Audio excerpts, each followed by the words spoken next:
Welcome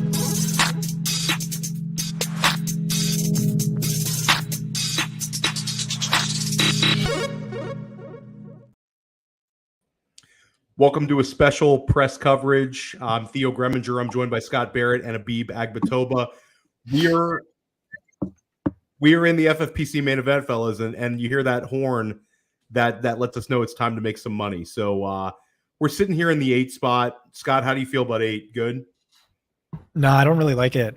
For some reason, like 90% of my drafts this year have been top 5, which I thought was great. Well, Abib loves the 8 spot. Abib, you're excited for this 8 spot. I do. I like getting,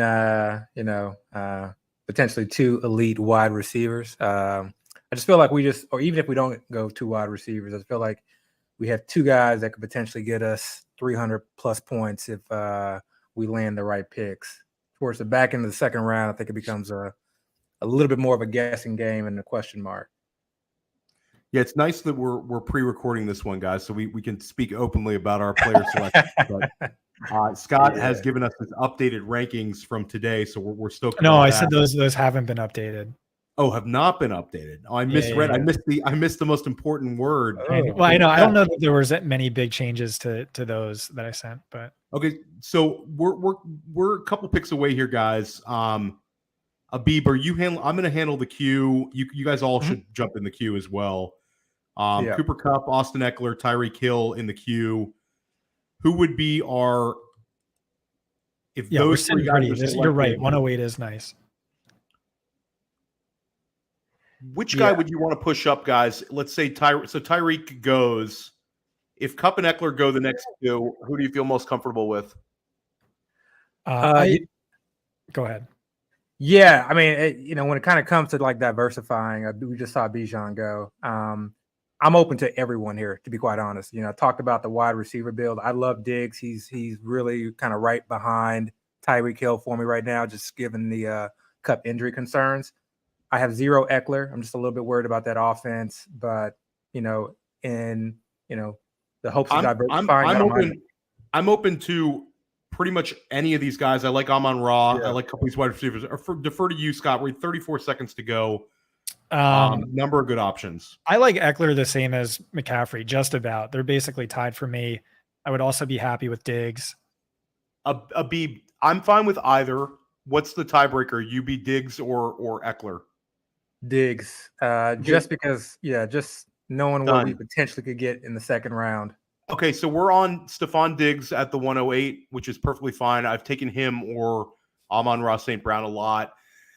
I don't know. The whole offensive coordinator change with Eckler, I think if he goes down to an 80-catch guy from a 100-catch guy with potential for less touchdowns on the ground, I don't know. I think they're going to take more shots downfield, be a little more diverse. I think he's fine. But like Abib says, I feel pretty good about getting that early wide receiver with Diggs. Let's start loading this queue up, guys, for the second round. Yeah, and for those who aren't familiar with the FFPC format, it's only 2 wide receivers and 2 flex. So I think only having to start 2 wide receivers is important, but it also allows us to just do quite a bit in our flex positions.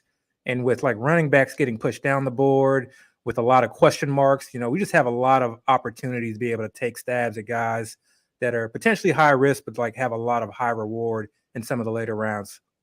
Diggs, I just feel like it's a little bummer because I do have him a tier behind Jefferson, Kupp, Tyreek, probably Chase, guys who, I don't know, I could really see just being 4 fantasy points per game ahead of the wide receiver 5 or whatever. But I mean, he is definitely my wide receiver 5 with Eckler. It's just, he finishes the RB2 2 seasons ago, RB1 one season ago. So even if they do kind of move away from him as this sort of safety valve check down option, become more aggressive, there's just a really far way for him to drop and still be an easy top 3 fantasy running back, which in this format is typically the league winner. Also, I think pace is going to be insane. They ranked Justin Herbert had the 6th most pass attempts ever, and everyone's saying they're running at a much faster pace this year. So I think pace of play could be insane. 2 away, I have AJ Brown and Garrett Wilson in our queue. 205, Garrett Wilson would be a smash for me. I don't think I need to twist your guys' arms to go that direction. Who is our contingency play here, guys, if AJ and Garrett Wilson are gone? I pushed the dig, so I don't want to push the Adams. Okay, so Scott, That would be me. who are you at for pushing into this? Okay, so there goes AJ Brown. Hold your breath, guys. Garrett Wilson, or we're talking about it.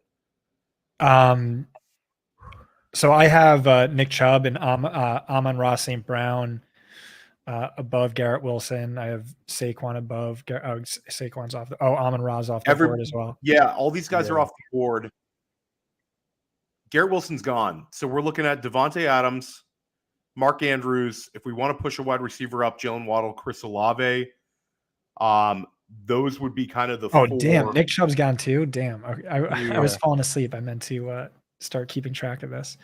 So a Diggs Adams start is not the worst thing. We're going to get, predictable volume every single week. And it's you a look little at old. It's a little dusty, but we can get explosive in the next couple rounds. I'm okay passing on Adams as well. But Scott, where are you at here? 30 seconds. I Derrick Henry one spot ahead of Adams, but I think that's fine. Like they're basically, it's hard to argue against positions. If that's how you guys feel, I'm comfortable with it. Abib, you want to go Adams? I do. Let's go Adams. Yeah. I'm looking at his the money week schedule, and even some, he's got the 13 week bye week, which I don't put too much emphasis on because that just, if he doesn't get hurt, we have him for the entire year, not having to worry about buys. So it could potentially get us into the number one overall or top point leader in our league. But I love his money week playoff schedule. And it's not so much about the defenses, but just potential high point totals and shootout. He plays the Chargers week 15, the Chiefs week 16, and then, he ends with the Colts. But I think, for me, like those are potentially some boom weeks, ideally if everybody stays healthy, of course. So looking at the start here, guys, we have wide receiver. And again, I don't think we're done there. We talked about, being aggressive at the wide receiver position. We certainly did. I agree with Scott. Like Diggs is what he is at the 8. I don't think like when we look back at how this season goes, Stefon Diggs is the league winner, but I don't think he hurts you. I think he actually is a fine value where he's going. Adams is polarizing because like there's some people way off of him and some people way, way, way on him. I think I'm neutral. I think he's a fine value where we got him. He had his, career high in targets and air yards last year. He's kind of like Kelsey, where he's predictable every week. He is the show in Vegas. So now we're kind of open. We can go back to the wide receiver well. We're also going to have exposure to some of these running backs in the third.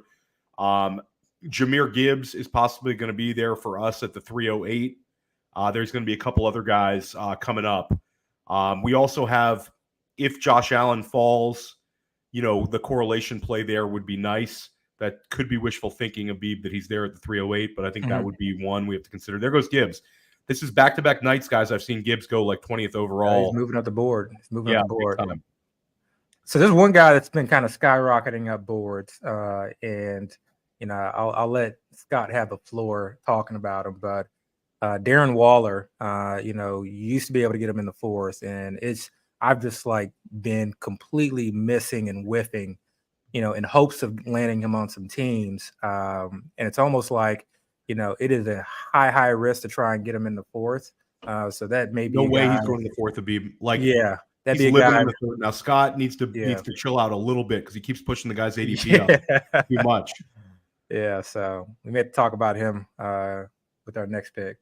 Yeah, I mean, Waller would be a player we're all into. I would absolutely go Waller.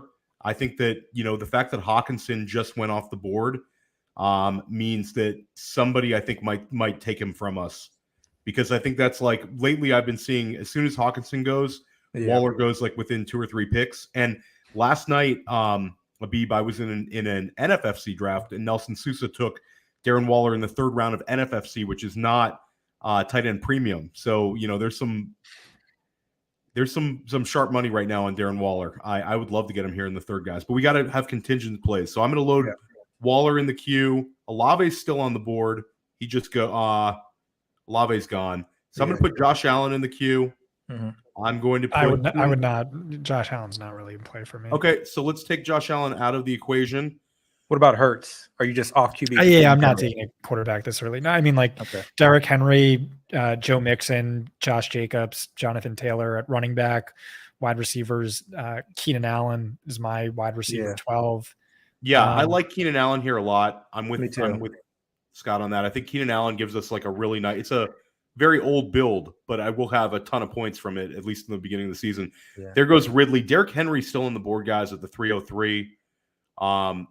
Oh man, wow, he's fallen.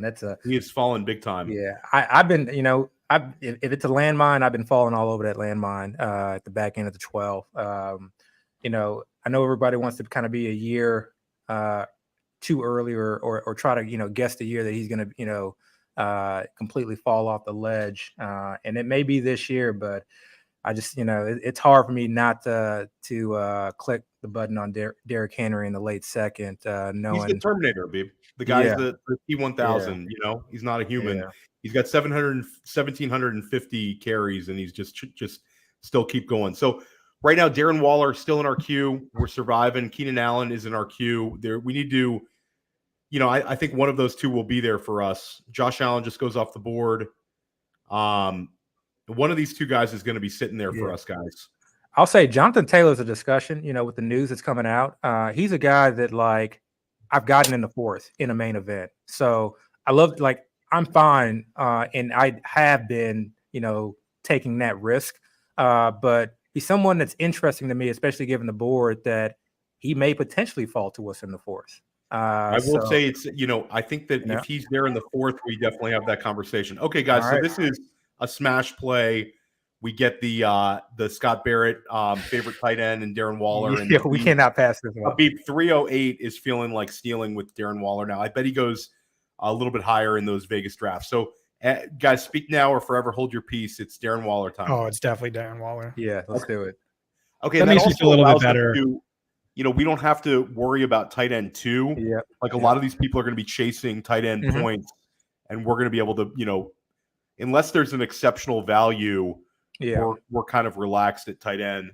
So I'm going to be obnoxious late in the draft. Like in a perfect world, our last 6 picks are all upside tight ends. I mean, there's just a number of them, but they are moving up the board. Laporta they're definitely moving up the board. I really have no gauge on FFPC. ADP. I've done one draft, but Luke Musgrave, Sam Laporta, Jake Ferguson, Zach Ertz, Trey McBride, Logan Thomas, Hunter Henry. I'm all about getting Laporta, Abib, because we also get that free look.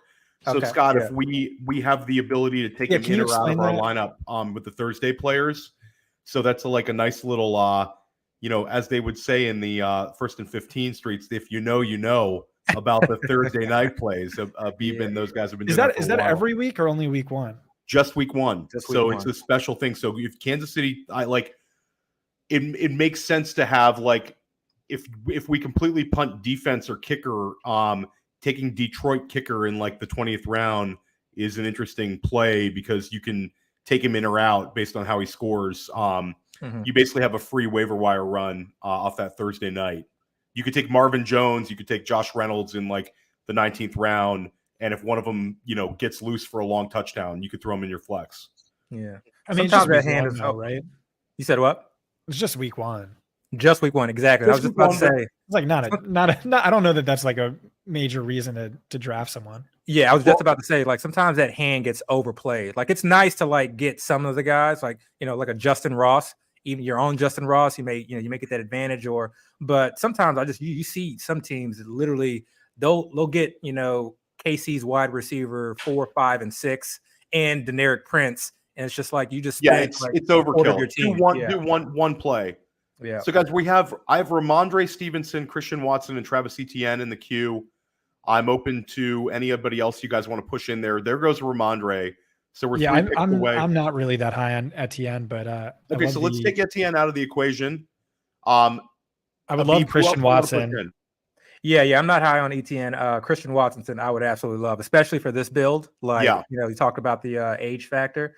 I'm also very high on Lamar, but I don't think we can get Scott to agree to a quarterback. No, I'd be okay with that. Assuming Watson goes, I'd be okay with that. The other option too. Sorry, go ahead. I mean, in a perfect, like in this format, to me, I feel like, I don't know, late round QB has always served me well in the Football Guys Players Championship. Oh, damn. There goes Lamar. So we're Anthony holding our breath here, Richardson, guys. Daniel Jones, I feel like as targets. You get the little stack with Daniel Jones as well. Yeah, this is the perfect team for that. Like, I've been wanting to do that for, quite some time in the main, is to like, you just really kind of wait at quarterback.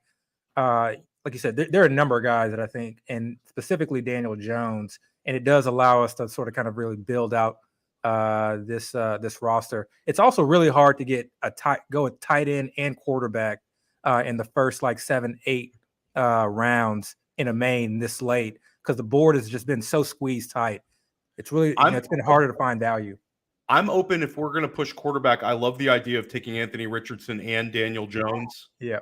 Oh God! We get sniped. Okay, guys, time to pivot, fellas. All right, this is your call. I'm done. I'm logging out. I'm rage quitting. DJ Moore, DeAndre Hopkins. If we're going wide receiver, both make a little sense. If we want to go running back, Abib, where are you at on this pick? I'm somewhat neutral. I'm off Hopkins. I don't know. I feel like Tannehill is better equipped for Burks in that offense, or just historically, I think he's like that deep intermediate play action pass as opposed to, what Hopkins does against, one-on-one. 30 seconds, Abib. I'm fine with DJ Moore. I think it's nice balance. Scott, where are you at? DJ Moore, are you good on DJ Moore, Scott? That's fine. I don't really like him, but Kyle What about Pitts, Cooper? Justin Fields, Amari Cooper, or I'm DJ Moore over Amari Cooper. You make the pick. Yeah. Okay, let's go DJ Moore, and it also opens up Justin Fields to us if he presents himself in the fifth. Well, those guys have buys during the playoffs, right? Yes, we actually right now, guys, have 4 week 13 buys. We'll make up for it though. We're gonna dominate in points. We'll automatically get a bid. We won't have to worry about it. I'm gonna rage quit so fast. Like I'm don't rage quit yet. Don't rage quit. No, I'm just kidding. The team has a lot of juice, guys. Despite the fact that we lost on Christian Watson, I think if I told you at the beginning of the day if we had Diggs, Adams, Moore, and Waller, I think we'd probably be okay with it. Again, yeah. Well, that's right. We got Waller. We're automatically gonna win. That's how it works. Did Theo freeze up? Fifth round, we're gonna have.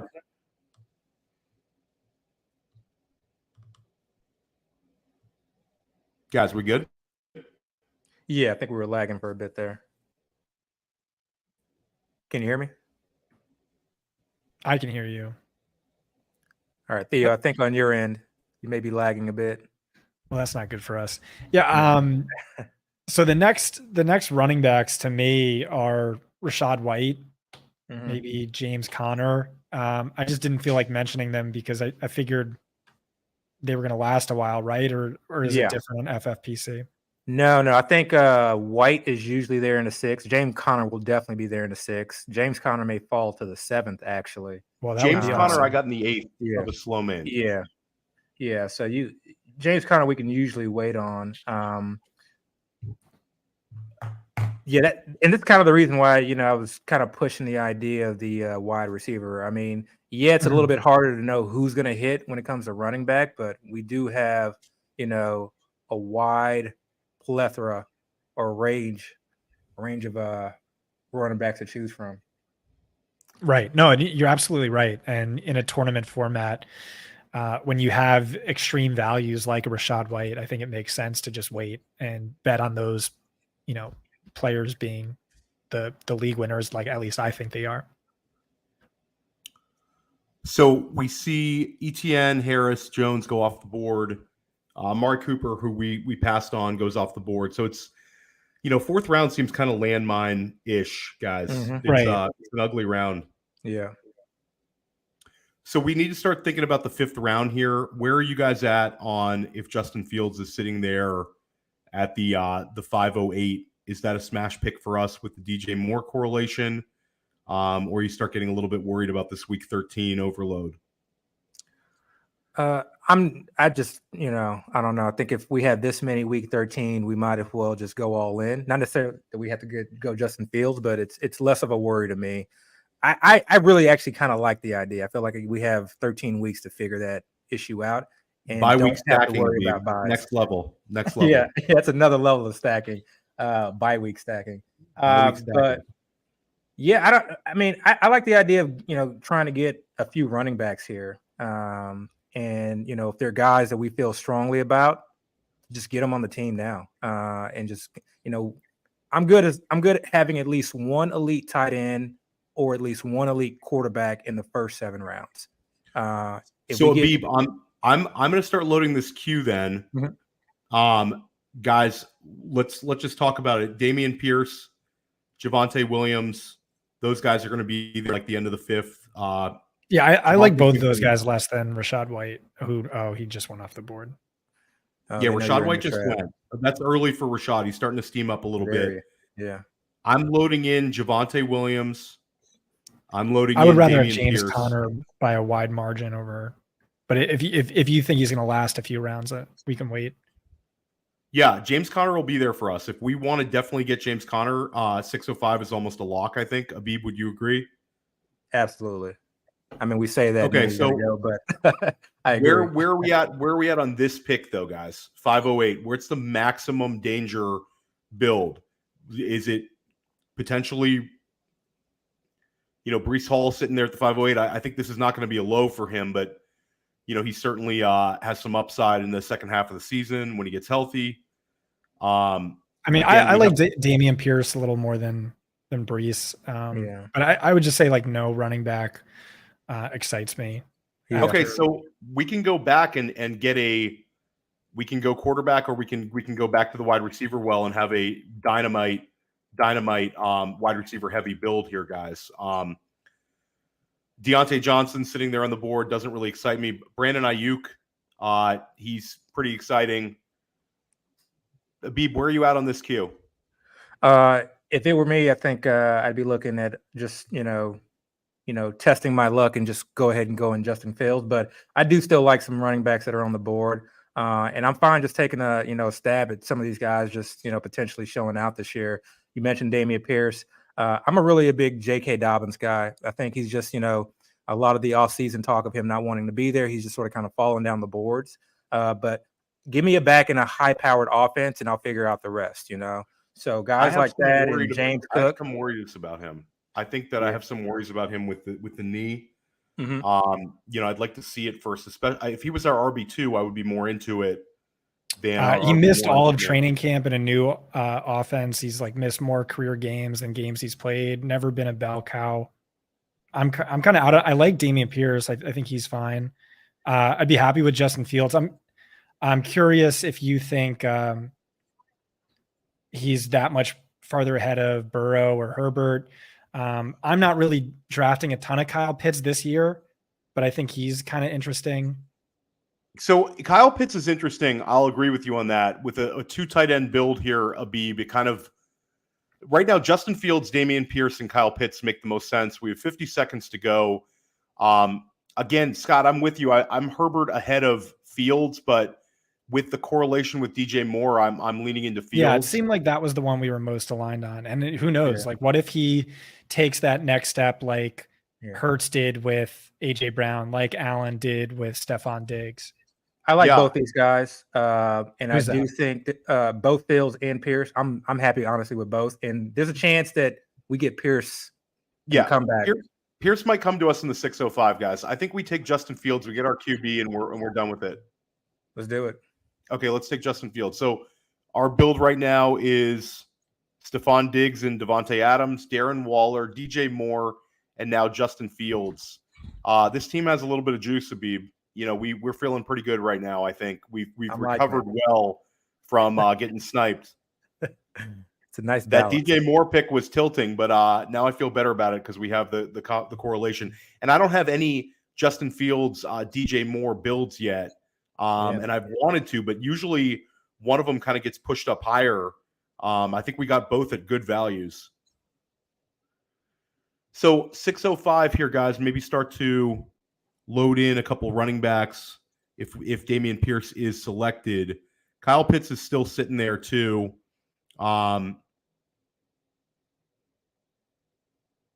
Are you guys looking at the same queue that I'm looking at, or just looking at the stream? I can't see the queue. Yeah, but I have the queue I can pulled pull it there. up. Yeah, in the draft room. What are your thoughts? I like Pierce and Pitts. You know, if they fall, what are your thoughts on some just contingency guys like James Cook? I put James Cook in the queue. Okay. Cook in the queue. I think he's super interesting here. Wide receiver wise, if we wanted to go back to the well, I think Brandon Ayuk is an absolute hammer in terms of his upside that he gives us in the flex. And we're already kind of pushed the chips in. There will be running backs in the 7th and 8th and 9th as well, Abib. But I don't know. Ayuk just goes, so it doesn't matter. Yeah. We're 7 spots away, and we have 4 guys in the queue, though. We have Dameon Pierce, Kyle Pitts, James Cook, and James Conner. It's not sexy, but I would consider Alexander Madison. Just the way the organization has treated him has been as if he is just the clear-cut number one, and he is in the high-powered offense. So it's just kind of one of those that, yeah, he's not a guy I want to be overweight on, but on a build like this, maybe it makes sense. He can get us through the first 6 weeks of the season. Yeah. I don't know how he's going to hold up with the volume. Yeah. Pierce is an absolute smash for us if he's there. We're 3 picks away. Scott, anybody else you want to push into consideration, Scott? I'll say running back wise, Cam Akers is sitting there. Again, I think James Conner is more likely to be there in the 7th for us. And then I'm fine waiting on him and hoping he's a value. I'd say the top player in my rankings at each position right now is wide receiver Hollywood Brown, running back James Conner, Kyle Pitts, tight end. But I'm cool with if you guys think there's a better. Dameon Pierce obviously I think is a great pick.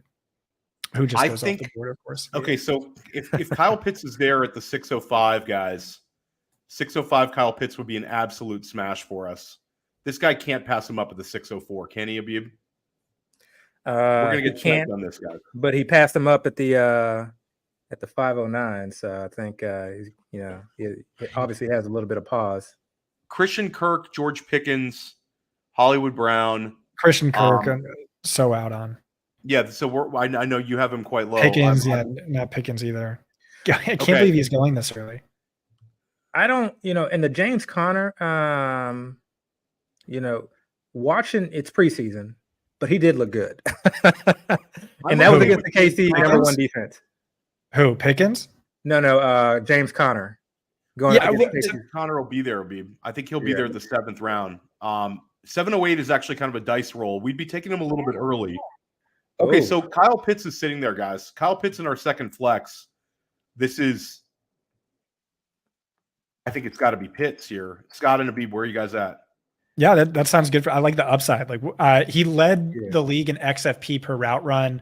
Obviously, injury concerns, quarterback concerns, Arthur Smith concerns, but I love supposedly an elite talent. So I like the upside for a tournament tight end format like this. I love it. I agree with you, Abib. This seems like an incredibly dangerous 2nd flex. One of the most unique 0 wide receiver, truly elite 0 RB builds that I've seen all year. This is gonna be fun, guys. This is gonna be fun. How many Pitts Waller builds, Abib? I don't think that's that common to have both those guys not in at all. the lineup. Not at all. So now we've got to really think about. Can I fill our queue with the next running backs in my rankings in order? Yes, absolutely. Fill them in. And as you do that, I want to get you guys' thoughts on Alvin Kamara. I think I like go him. Ahead. I like him there, but again, it's a 3-week. Just in general. Yeah, just in general. Yeah. I think like in the 7th round, I'm fine with it. I do think Kendre Miller looked really, really good. I wonder if it's going to be interesting to me because I think Jamal Williams will get the first crack.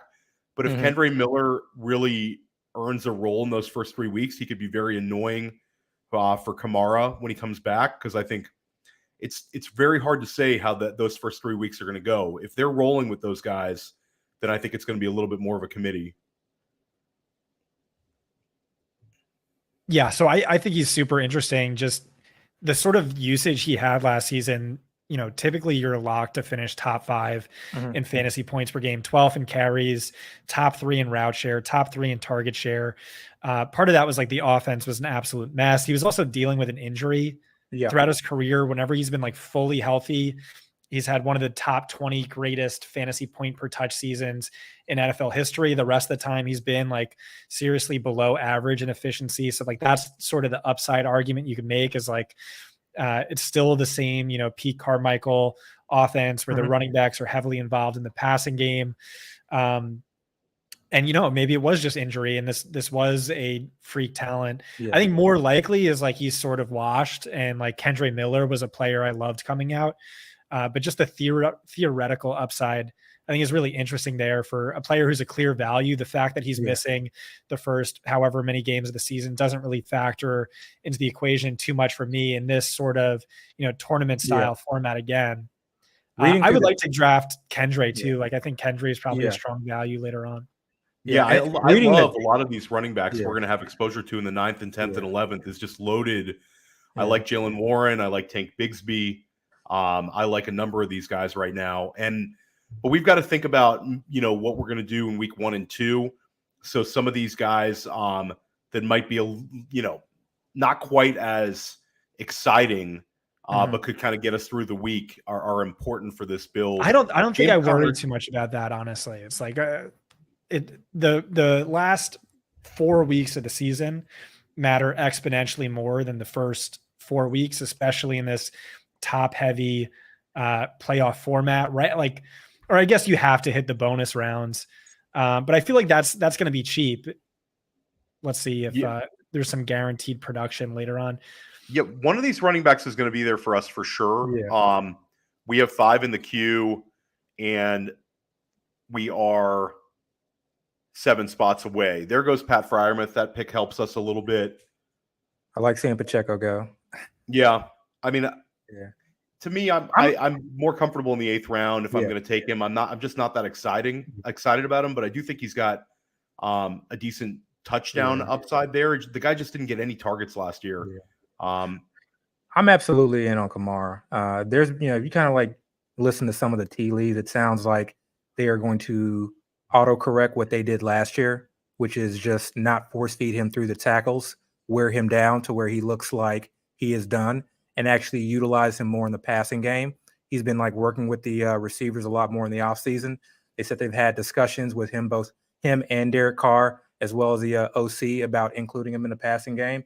And you kind of saw that. And again, it's just preseason, but that first preseason game, that first drive, you saw that. And I love that his quarterback now is Derek Carr, someone who's willing to get through the progressions and get quickly to the running back. Because I think that's very important. How quickly can you get to the running back? Because sometimes these guys will just wait forever, and they'll wait to the very last second, and then they'll throw it to the running back, kind of like what Russell Wilson does.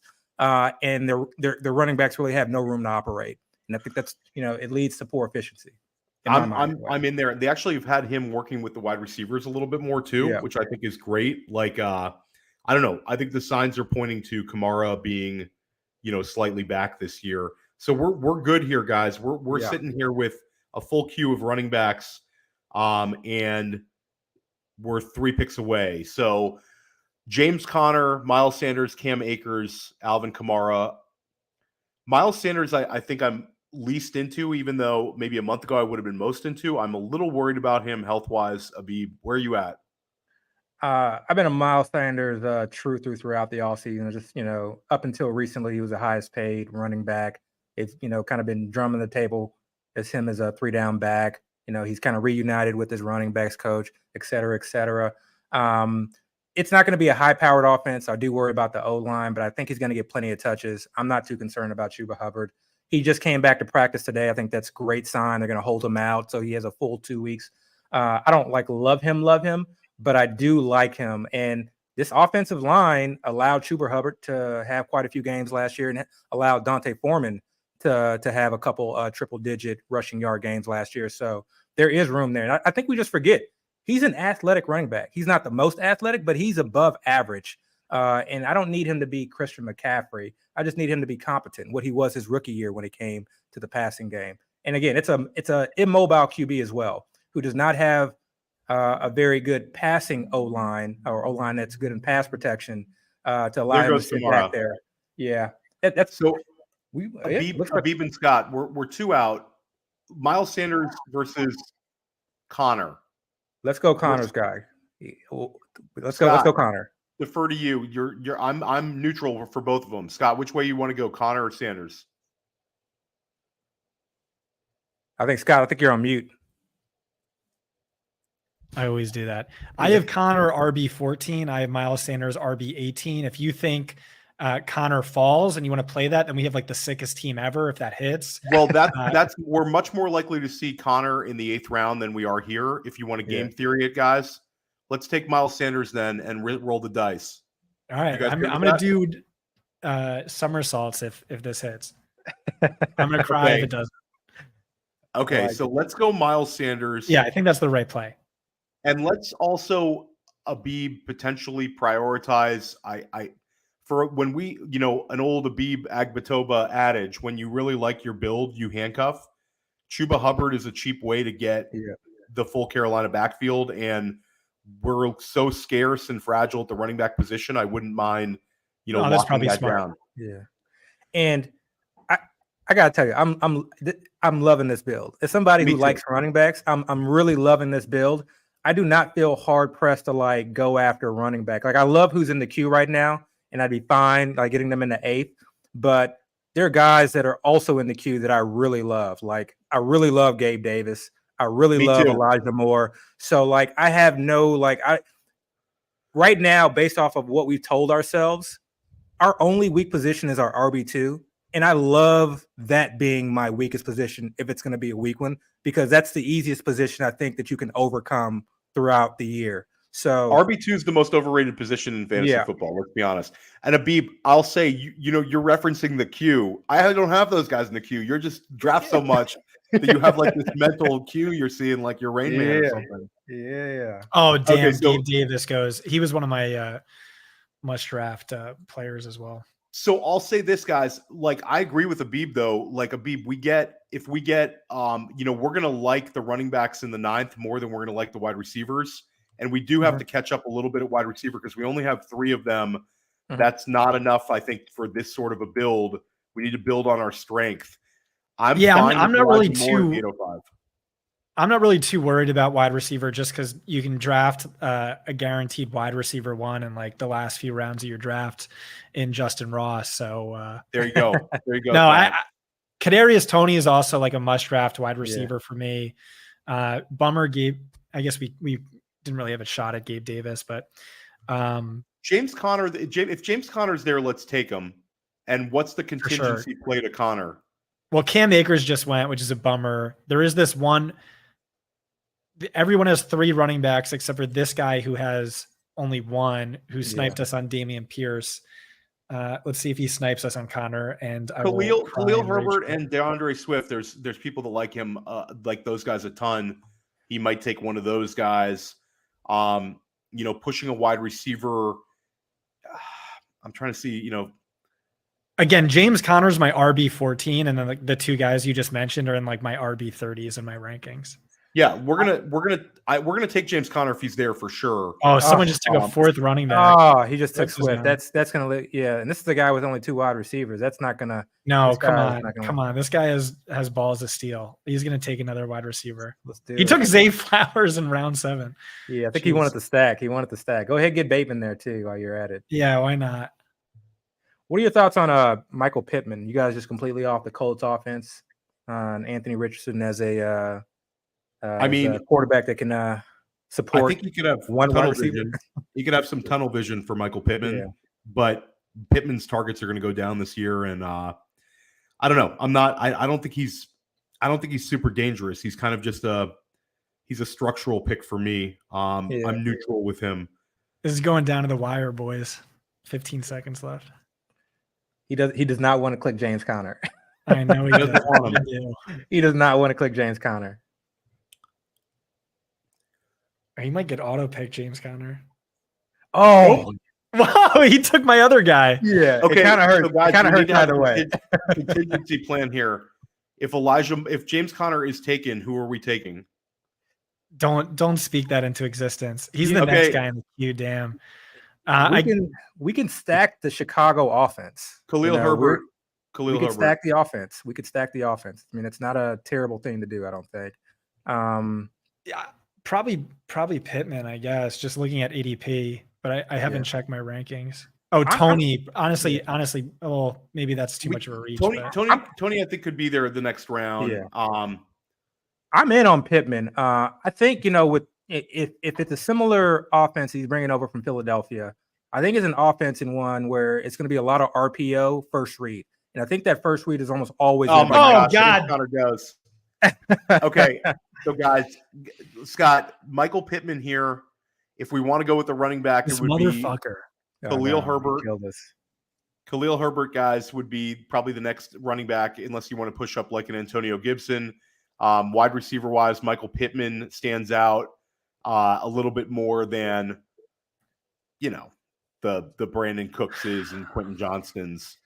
So where are we at, guys? Do you want to take Michael Pittman here? At least we can make a little bit of recovery at wide receiver 4. I think I would probably go Michael Pittman. I don't mind the Herbert pick, though. Again, we're just kind of betting that the Chicago offense is just otherworldly. We can get Roshan Johnson a little bit later. Michael Pittman or Khalil Herbert, Scott? Whatever you guys want. That's fine. Let's go Michael Pittman, Abib. All right, let's do it. Okay, so we have Pittman as our wide receiver 4. That was a hard snipe on James Conner. 1 pick away from Scott's dream pick in the 8th round here, and we. Why do you need 4 running backs? What are you doing? He took both of our guys. Some old guy, guys. You're not letting us get that perfect build, but we're going to recover here. So our team right now is Justin Fields at quarterback, Miles Sanders at running back 1, Diggs, Adams, DJ Moore, Darren Waller at tight end, and then Michael Pittman or Kyle Pitts in our flex every week is going to be a lot of fun. If we could swap Adams with Wilson, we could swap Watson with Moore and Connor with Pittman, we have the sickest team. Yeah, that agreed. This agreed. Mother effer. FFPC drafts are kind of insane. Elijah Moore is the wide receiver 66 on NFL.com. He's wide receiver 55 on ESPN, and he's actually going where he should on FFPC. Yeah, it's I feel like it's changing almost daily. Abib, people are really a little bit sharper with the news and willing to push guys down a lot more. You see where we got Pittman. Pittman has fallen like a rock. We're happy to take him there, but a couple weeks ago he was a 6th rounder. Okay, so guys, we're gonna come up. We're about 12 picks away. Q wise, we have Khalil Herbert in the queue. I think he's going to be gone by the time we pick. We need to start thinking about some contingency plays here. We could go wide receiver 5, or we can go back to the running back well. We're pretty strong at tight end. I don't see a value that makes it. Why a wide receiver 5? Just to build on the strength. I'm not, again, I prefer a running back, I think, in this spot. I see a BB of Samaje in there. I think that's kind of fine for this build. It's unexciting, but I think you're right. I think you're right. I didn't think of him, but that's not bad. Yeah, and I don't mind. Can I take out Brian Robinson though? Take him out. You don't want to take him out.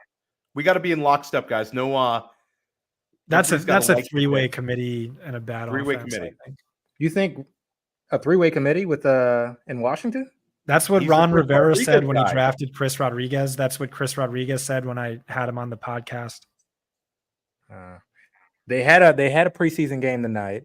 Brian Robinson, don't quote me on this, but I think first series got all the work, 100% of the carries, including third down. Yeah, I know, but that's also what the Bears did last year. Is sometimes they just rotate. Yeah, and I do think they're going to be alternating series, but I think it's more B-Rob, Antonio Gibson. I mean, it's either way. He's not getting targets. It's going to be Gibson, and probably splitting some percentage of the carries. And it's I don't think it's a good offense. I will say massively capped upside. Yeah, we have the Miami running backs too as well. Yes, I took Jeff Wilson last night. the Jeff Kadarius Wilson, kinda Raheem just went. Mostert if they're lying about A-Chain. Yeah. I can give you some late round draft picks. I feel like right now with the uncertainty regarding Josh Jacobs and Jonathan Taylor, Zamir White, Zach Moss are like auto picks. Rashad Penny, like I think he's like great upside. Jerick McKinnon, I think is like a perfect 0 RB running back. Even just like he was one of 3 offensive captains in the Super Bowl. He has like a 70% snap share in the red zone, or at least he did in the second half last year.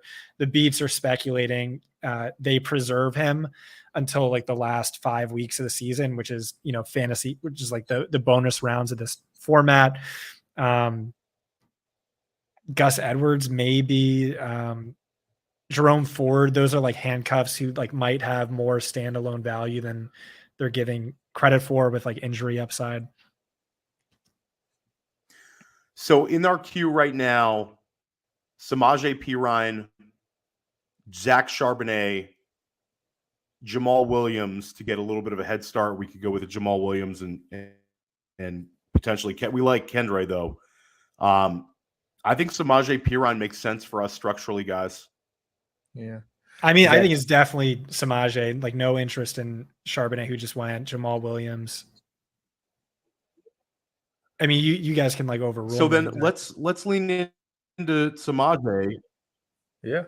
Abib, you're good with Samaje here? Absolutely. Okay. So we're guaranteed OTC, production. Maybe he's just that Samaje Perine. Darren Sproles. I was gonna say, you've guaranteed production. It's going to be a committee. There's upside for more. It could be like the Darren Sproles, Alvin Kamara, Pierre Thomas role in that Saints Sean Payton offense. You have Devante Williams. I mean, he's removed from a serious major knee injury. I know he played in the preseason, and hats off to him. But even just in season, the risk of re-injury or compensatory injury is still very, very significant. So there are many like outs with going with Samaje.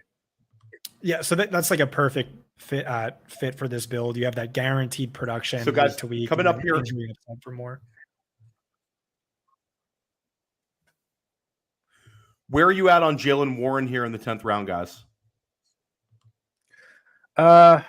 He's why I'm not drafting Najee, but I'm also not really into just sort of kind of trying to acquire him.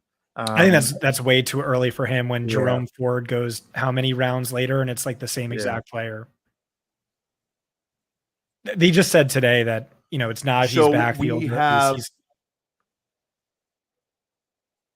Are you on a delay? I feel like we keep talking over each other. Bigsby will be there. Yeah, I think I'm on a delay, guys. One of us is on a delay. I think it might be me. I'm not sure. Yeah. I'm in Studio B tonight. My wife is upstairs watching Real Housewives, so I can't podcast from upstairs in the normal place. So, guys, where are we at for the 10th round pick here? I like Rashad Bateman here, to be quite honest. I'm fine kind of smashing running backs once potential number one wide receivers go. I would go Rashad Penny or Jerick McKinnon. I just don't see too much upside for Bateman. Andrews is the wide receiver 1. Lamar's not super efficient. There's a lot of target competition.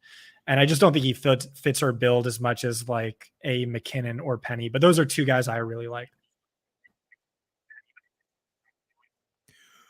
Well, I think Penny's been falling slightly.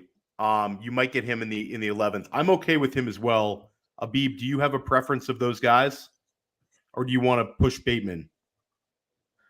No, I'm fine not going Bateman. Between Bixby and Penny, I'm still a little bit worried that it's going to be kind of a 3-headed committee in Jacksonville. I think Hasty's still going to be working in third down. So I'd probably say just Rashad Penny, to be quite honest, because if he gets cut, he'll probably end up somewhere where he may be relevant anyway. We could also get Trey Sermon super late, or yeah. I'm good with Penny as well, guys. I think the market's off him a little bit, but I think he seems dangerous here in the 10th. And I'm not a Gainwell guy. Are we?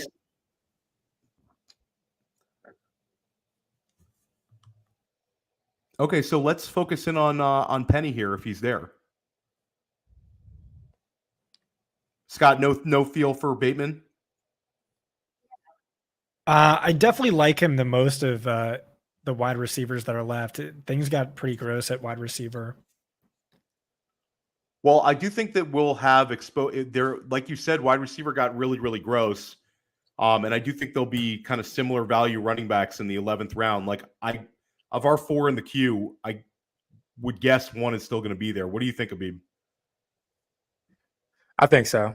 It just depends on like how much upside. Like Jamal Williams to me does not really have much upside. Like I'm fine just rolling out Samaje Perine the first 3 weeks. Tank Bigsby really needs an injury. Rashad Penny, we don't know what's going on. I'm sure it's going to be weeks on and off, but he could just be, he could be Miles Sanders from last year. We really just don't know. So yeah, and I'm fine with Jerick McKinnon. I think it's too. Bateman, guys. I think Bateman, I think, makes us the most dangerous. Scott, Bateman or McKinnon or Penny? Yeah, I'd probably go give this Penny. one to you. I mean, we have 4 wide receivers. You're good with so Penny? That's 2. Yeah, we have 4 wide receivers, so that's two starters and 2 flex. But then we also have Kyle Pitts, who's ideally in our flex, and our RB is clearly the biggest weakness. Yeah. So let's go Penny. We're going to pass on Bateman. We're good with that, Abib? Yep. Yeah, let's do it. Okay, so we're taking Penny. I think that's kind of our first kind of like dice roll usage play. The other guys are a little bit more predictable, but if Penny hits, he's really, really going to hit. Yeah, I mean, there's a really good chance he gets cut. That could definitely happen. Or he's just a backup. Gets cut and ends up in a better situation. I like that. Yeah.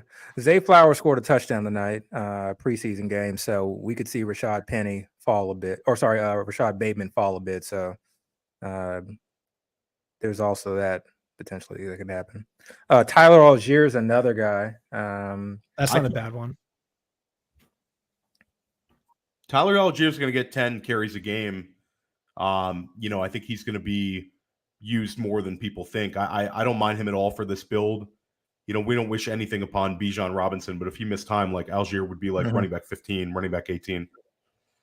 Oh, you know who I would have liked not at running back ahead of Bateman? Okonkwo. I just see like massive upside. Like, right? Like it doesn't really matter what position it is. We're always going to have, of these 4, 2 starting wide receivers, right? So it's just a flex spot, tight end premium. Yep. You want to talk preseason, Okonkwo, played just about every snap with the first team offense last week.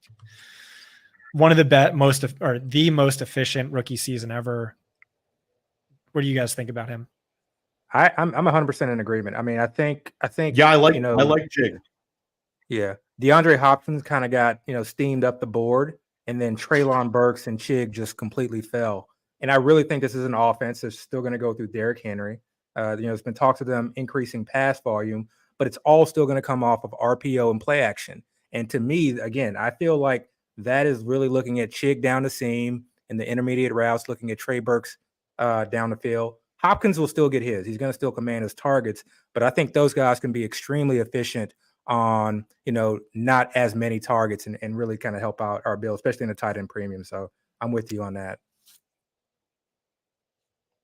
Yeah, I mean, we have in our queue right now, Jerick McKinnon, Rashad Bateman, Roschon Johnson, Tyler Algier, Okonkwo. So we've got some guys with some juice, and I think they fit our build quite well. We still got to make up for it at RB2 a lot, and again, I'd feel more comfortable if we had at least one more interesting wide receiver. There goes Tank. Why a wide receiver though? Just because I feel like if we're leaning into this, I like having the strength of the position. Shit.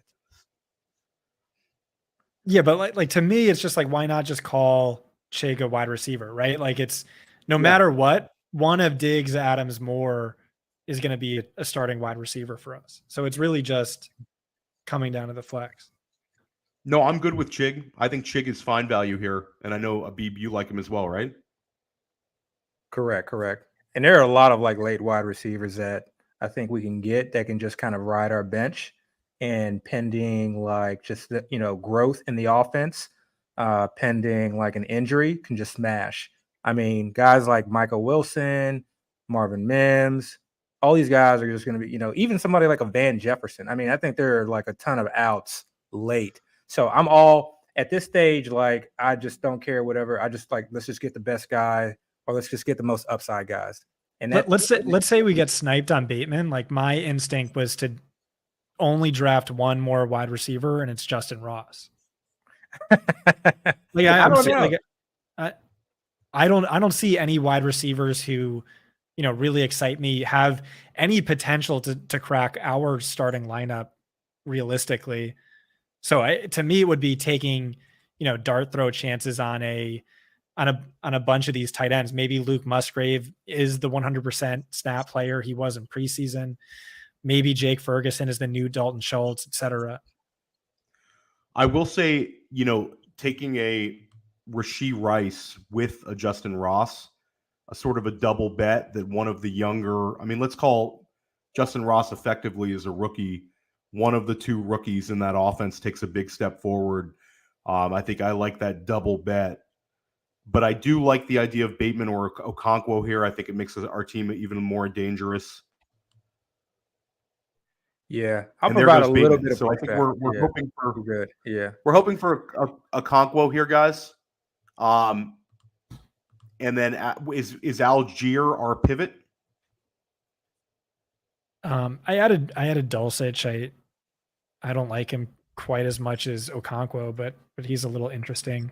Oh, what about did Everett go? See, I'd like Musgrave over. I'd rather have Musgrave over Dulcich, to be quite honest. I'm with you on that. I'm with you on that, Abib. Yeah, I think Musgrave, like Scott, if you want the high upside, I'm may not Musgrave every down.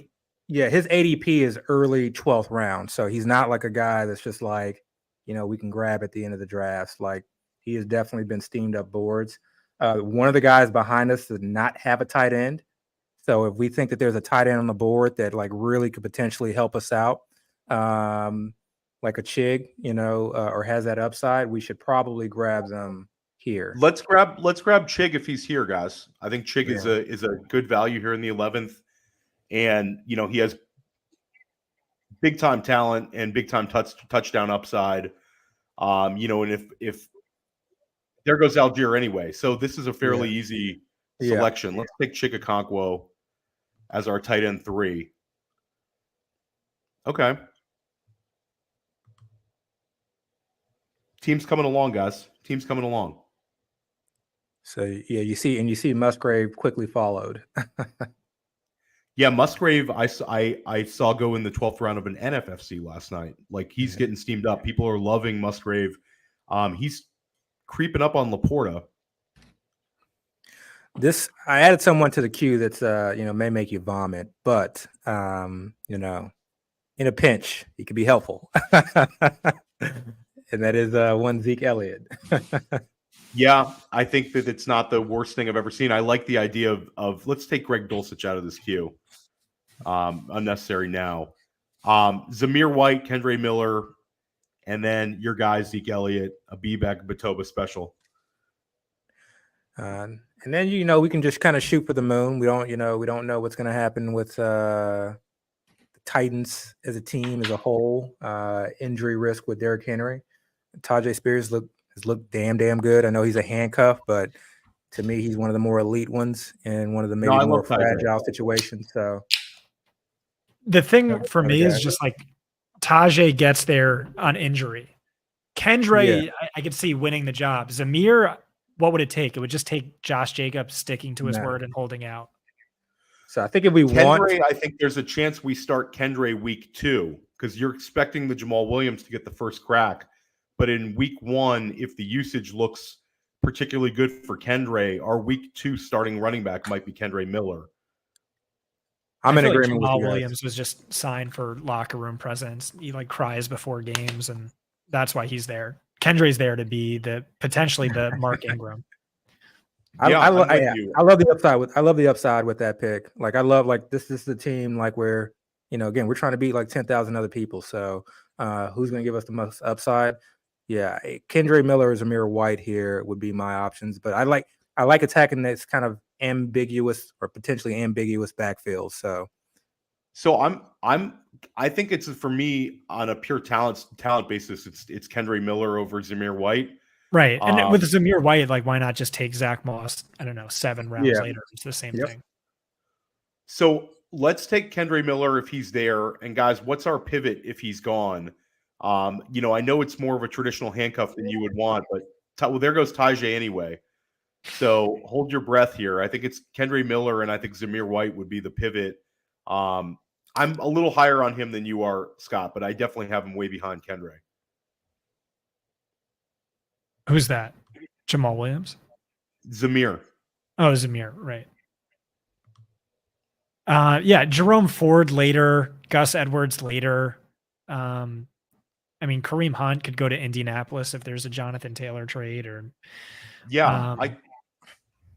I think that one makes sense a little bit too. Kendre, let's hope that Rumhorse does not take Kendre Miller. Yeah, that's what I'm saying. I think there's just so many outs, but I think there's outs really across the board. We can probably talk ourselves into a lot of guys, but I'd like the upside with Kendre, and I think we're all kind of there when it comes to that. Yeah, absolutely. Okay, so there goes Jake Ferguson. Let's take Kendre Miller. And I think we definitely influenced that Jake Ferguson decision by our tight end aggressiveness. You know who we need to take?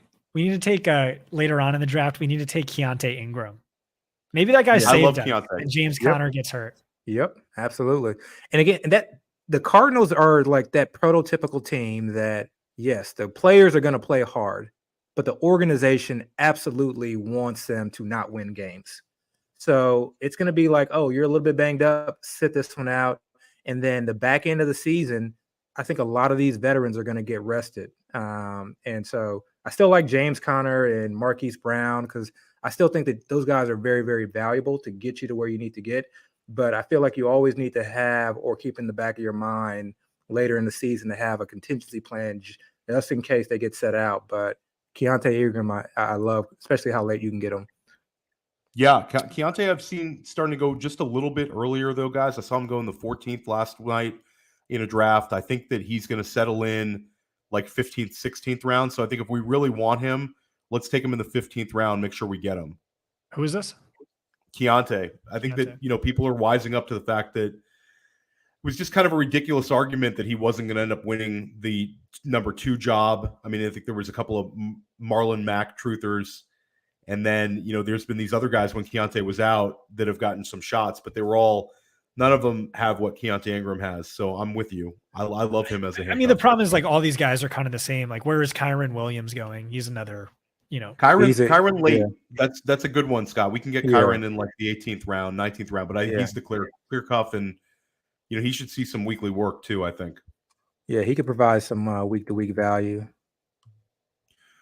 So in our queue, Abib, Zamir White, Zeke Elliott, I put Rashee Rice, Mingo. I saw somebody put in Mingo. I like that one. Yeah. Jerome Ford, I like a lot in the 13th round, though, guys. If we're talking about handcuffs to have exposure to that offense, I think would be good. Chuba Hubbard, can we push that to the 14th, Abib? Yeah, honestly, I'm not too keen on like trying to handcuff him before he was going super late. So like if he's there like in the 16th round, I do it then, but I don't feel a need to just yet. Okay, that's fair. So where would be our pivots here? If Zamir's gone, which way do you want to lean, guys? Is it Fat Zeke? Well, I got to ask, when are we going to get Scott's guy? Justin Ross? Question. Yeah. When are we going to get him? Well, I'm a big believer in ADP does not matter right now. Especially in these later rounds, I don't really care about ADP. There's just so many guys that I just like have in the back of my mind that I can, easily tell myself a situation of how they could like break out. But I feel like if there are guys that we just like absolutely do not want to leave the draft with, we should grab them now. Well, I don't think he's going to go before Rashee Rice. He's not going to go before Rondell Moore. He's not going to go before. I mean, he should go way before any of those guys. Rondell Moore to me is just like a do not draft. Yeah. I got like when I like look at the ADP list right now, almost all of these like players I like just like really could care less about owning and really try to avoid. Like I don't want anything to do with Adam Thielen. I don't care what type of weekly production he does. You will never find that guy on my team. Jonathan Mingo, because we'll see what happens. But I feel like there's just so many guys that with true upside that go late. This is like the zone where people are like, well, I think I'm a little bit weak at this position. Let me just get a guy who can kind of get me by. And I want to just like focus on upside if we can anyway. Well, I think that the max upside selection we can make here, guys, is if we take Rashee Rice in the 13th round. Why would you take Rashee Rice over Justin Ross, though? For me, it's a double bet. I'm betting on the situation. I'm not in the business of hedging bets. I just think you look at this team and it's like, okay, if healthy, Kadarius is probably the wide receiver one. He's never healthy. Outside of that, like, who is the most talented wide receiver on this team? Like, glaringly, Justin Ross to me. Rashee Rice, I felt like, was just a guy who was overdrafted. Sky Moore, kind of just a guy who was overdrafted. MVS, not good. Justin Watson, not good. So then let's go with a running back here and then take Ross in the 14th round. Yeah, I'm cool with like you can. Yeah, I'm cool. I like that. So Jerome Ford is the pick for me, guys, here at the 1308. I love him. Looking at an upside handcuff, and if he goes, what would be the pivot? Zeke. Probably. I think it would be Zeke as well. So I think one of those two guys makes some sense for us. But you look at the OC and the head coach there. Like, I mean, if Ramondre goes down, they're just going to feed Zeke. And it's going to be like 5 catches for like 25 yards. He's going to fall into the end zone. He's going to have like 20 carries for like 65, 70 yards. And he's going to get you like 18 points, and it's going to be helpful like a couple of, weeks throughout the year, Running backs get hurt. All running backs get hurt. So I'm assuming that all these running backs, even the late ones, are going to have, at least 1 week where they may be able to provide some value if they are truly the handcuff RB. It is nice to not have to be hammering away at tight end right now when these guys are trying to catch up to us, guys. I love what we've done to some of these other teams as well, as far as I love how the board has fallen because some of these teams are strong or started off strong, but then, when you look at, you don't have a quarterback just yet, or your, starting tight end is Hunter Henry, and it may pan out, but to me, there's no harm in kind of, knocking off a few teams or making them a weaker so that there's less we have to kind of fend with in this league. Hunter Henry is your starting tight end, Abib. I wouldn't feel too good about that on week 1. I think that's going to be a tough putt. You're going to be hitting the waiver wire. Yeah. I mean, that's one thing is like in tight end premium, like I do think the tight end position is like super deep. It just doesn't look that way because all these guys are gross to draft, but like maybe someone emerges, like one of Ertz or McBride could be a guy. Maybe Cade Otton's a guy. Maybe Jelani's a guy. You never really know. Just a bunch of guys who are going basically undrafted. Mm-hmm. But I'm looking at our team, and to me, it's like we are so set at tight end. We are so set at wide receiver. As a function, we're like set at flex. So to me, it's still really like what if one of these running backs we draft is a league winner? Then we have this juggernaut team. So to me, that's the position to kind of focus capital, which I know we're kind of planning to do. Yeah. I mean, to me, it's the most exciting running back I think we have for me is Kendre Miller. Like if this becomes a Kamara or Williams goes down, I think we're absolutely loving that pick. Penny, we need a couple things to go right, and we need Perine to have predictable weekly usage. But yeah, I mean, and guys, we also have Justin Fields, who potentially could be quarterback 1 overall if he takes a big step up offensively. So we've got a lot of juice, a lot of firepower. Yeah. We could take Kyler super late if any of you Did they guys. pause the draft, Abib? Yeah, I think so. I think someone made a wrong pick. Hopefully, he's not taking our Jerome Ford. But I'm in agreement with you. I think if this were like if I were drafting solo right now, I would just be hammering running backs, and then getting like maybe 1 or 2 wide receivers a little bit later. But I think Ford definitely needs to be priority. I'm actually pretty big. I've been like going through a lot of the Rams beat writer reports. Kyren Williams, I mean, I'm telling myself a story that they had plans for him early last year. And then when he came back, he was coming back from an injury as a rookie, as a running back who does not have a lot of athleticism to begin with. And so that's probably why he looked the way he did. But the way they talk about him and the way they've talked about how they're going to include him in the passing game, there could potentially be something there, especially if something happens to Akers or if Akers again falls out of favor. So remember Darrell Henderson. Darrell Henderson's now in the USFL, but that was like Darrell Henderson was the RB1, and then it was like a 50-50 committee until the last 4 weeks of the season, and now everyone's drafting Akers so high, but like it could be the same thing again. So I like that call. Yeah, and Word's the Achilles, and he gets hurt again. Yeah, and I feel like there was always sort of a plan to move on from Akers, and I think if Kyren would have been healthy, that could have come into fruition. So I'm with you, Abib. I like Kyren, and you're still able to get him super late. Yeah. What is going on with this guy? Got a draft pause still? 1 minute, folks. Yeah. So let's try to plan this out then. So do we want to go 2 running backs here, and going back to kind of the Chuba Hubba question, as far as just sort of kind of locking up that backfield just to feel safe. Do we want to consider, Jerome Ford and then Chuba, and then coming back and get Kyren and then getting Justin Ross? That's exactly that's how I'm seeing it as well. I think that if we get Jerome Ford here, then I think Chuba makes sense, and we feel like we don't have to keep hitting running back until Kyren or Keontae a little bit later. And then we'll get Scott his signature pick with Justin Ross. Yeah. So long as it, what pick is that? Is GT1 right in front of us, or is it Rum Horse? GT1 is in front of us, and Run the Horse is behind us. I'm worried. Rum Horse has my apartment bugged.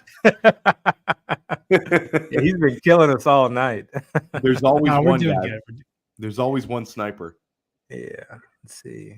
I'm looking at Fantasy Mojo's ADP right now to see where Ross is going. Just FFPC says that they're encountering a technical issue. Oh, interesting. Interesting twist, guys. Well, Scott, you have your Justin Ross. I have my own Justin Ross. It's not as sexy though, but he's kind of like the guy that I'm just like, all right, I've seen enough. Who is it? That is Tank Dell. All right.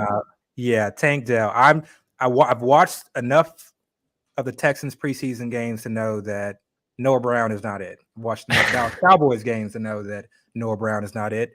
And I understand we have Robert Woods out there to block, but this team's going to be in negative gain scripts. And there's one guy on this offense that is clearly above the rest when it comes to offering some potential offense and to be like a safety blanket. And more than that, to our quarterback, CJ Stroud.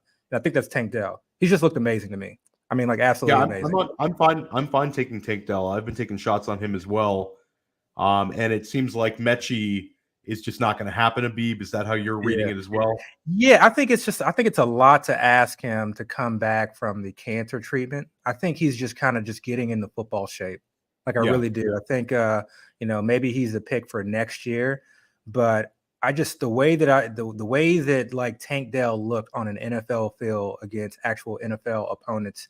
I want to say the Patriots were playing a number of their starters. I have to go back and take a look at that, their defense. And he just looked the part. He looked the part. So that's a guy that I think, I love getting late. We are still on a pause here, guys, from the FFPC.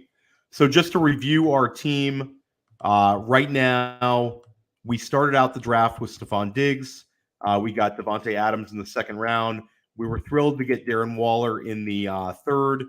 We tilted when we were sniped on Christian Watson and went DJ Moore in the fourth. But then we felt a little bit better about it when we got Justin Fields in the fifth. Sixth round selection was Kyle Pitts, which was, I don't think we were planning on a 2 tight end early build, but I love it. And then the seventh round, we got Miles Sanders, again, another good value. Eighth round, we got Michael Pittman. We were sniped to pick before, but we were fine with Pittman there. We wanted Connor. Then Samaje Perine as our RB2 in the ninth round. 10th round, Rashad Penny.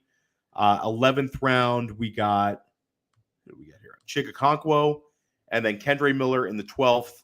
And then we're sitting here paused, ready to make our 13th round selection. Hopefully this is going to be Jerome Ford. I could be wrong here, but the vibe I'm getting from these drafts is like if you drafted off of late July ADP, I feel like you'd be better off.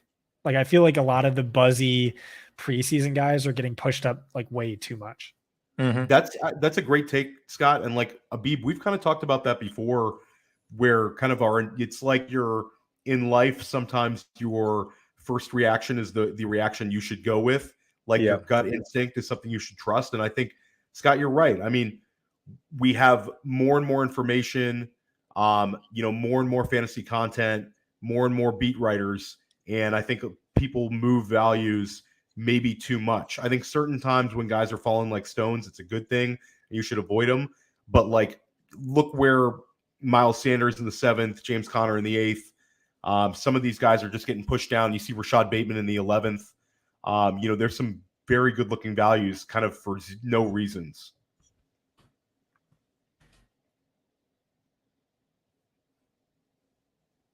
Yeah, Zay Flowers is an interesting one. You see the potential there, but they rested all their starters today for the most part, and Zay Flowers was out there. Obviously, he's a rookie, but I don't know what that offense is going to look like. I don't know who's going to be the number one or if there's going to be a number one outside of Mark Andrews. And honestly, I don't know if Mark Andrews is going to be the number one. That's the betting favorite, obviously, but I'm really interested to see what this offense is going to look like. All I know is that I feel like Lamar is going to smash with them going 3 wide receivers. I think that's going to open up its lanes or open up running lanes. That's really the reason why I've been on the J.K. Dobbins. I just think that instead of going against a bunch of stacked boxes, which when he's been healthy, he's been able to really dominate. Now that's no longer going to be the case. So I'm interested to see what this offense is going to look like. It could also just, not be it. Who knows? 23 total games for J.K. Dobbins. It's guy just can't stay on the field. Yeah, I think it's going to be huge for Lamar. I think it's going to be a big help for Bateman. My only concern is remember Lamar's rookie season, how terrible he looked operating a Joe Flacco, real NFL offense. Greg Roman was always the, sort of hyper-mobile offensive coordinator guru. And I love Lamar Jackson. I was one of only a few people putting MVP bets on him in 2019. He made me so much money, but I still don't think he's a very accurate quarterback. So that is a small concern, but I am super high on Lamar. I am super high on, or pretty high on Andrews. I would just rather have Waller. I just worry though. I don't know that he can support a wide receiver beyond Andrews. And then even then I still don't really know who that is. Yeah. Yeah, I've taken Flowers with some Lamar Jackson builds. I'm also open to the fact that I think that as the season moves along, we haven't seen Odell be able to stay on the field for an entire season for a while.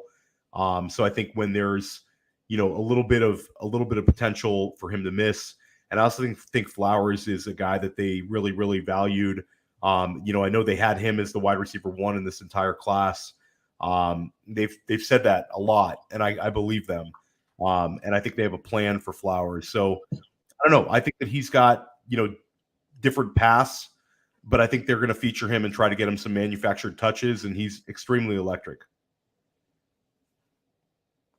I want to say we're back on. Are like we? it. No, we are. Abib, thank you. Yeah. Okay, so FFPC resolved the technical difficulties, and we're back on here. We're 5 picks out, and we have Jerome Ford, hopefully, is there for us with Zeke Elliott as the contingency plan.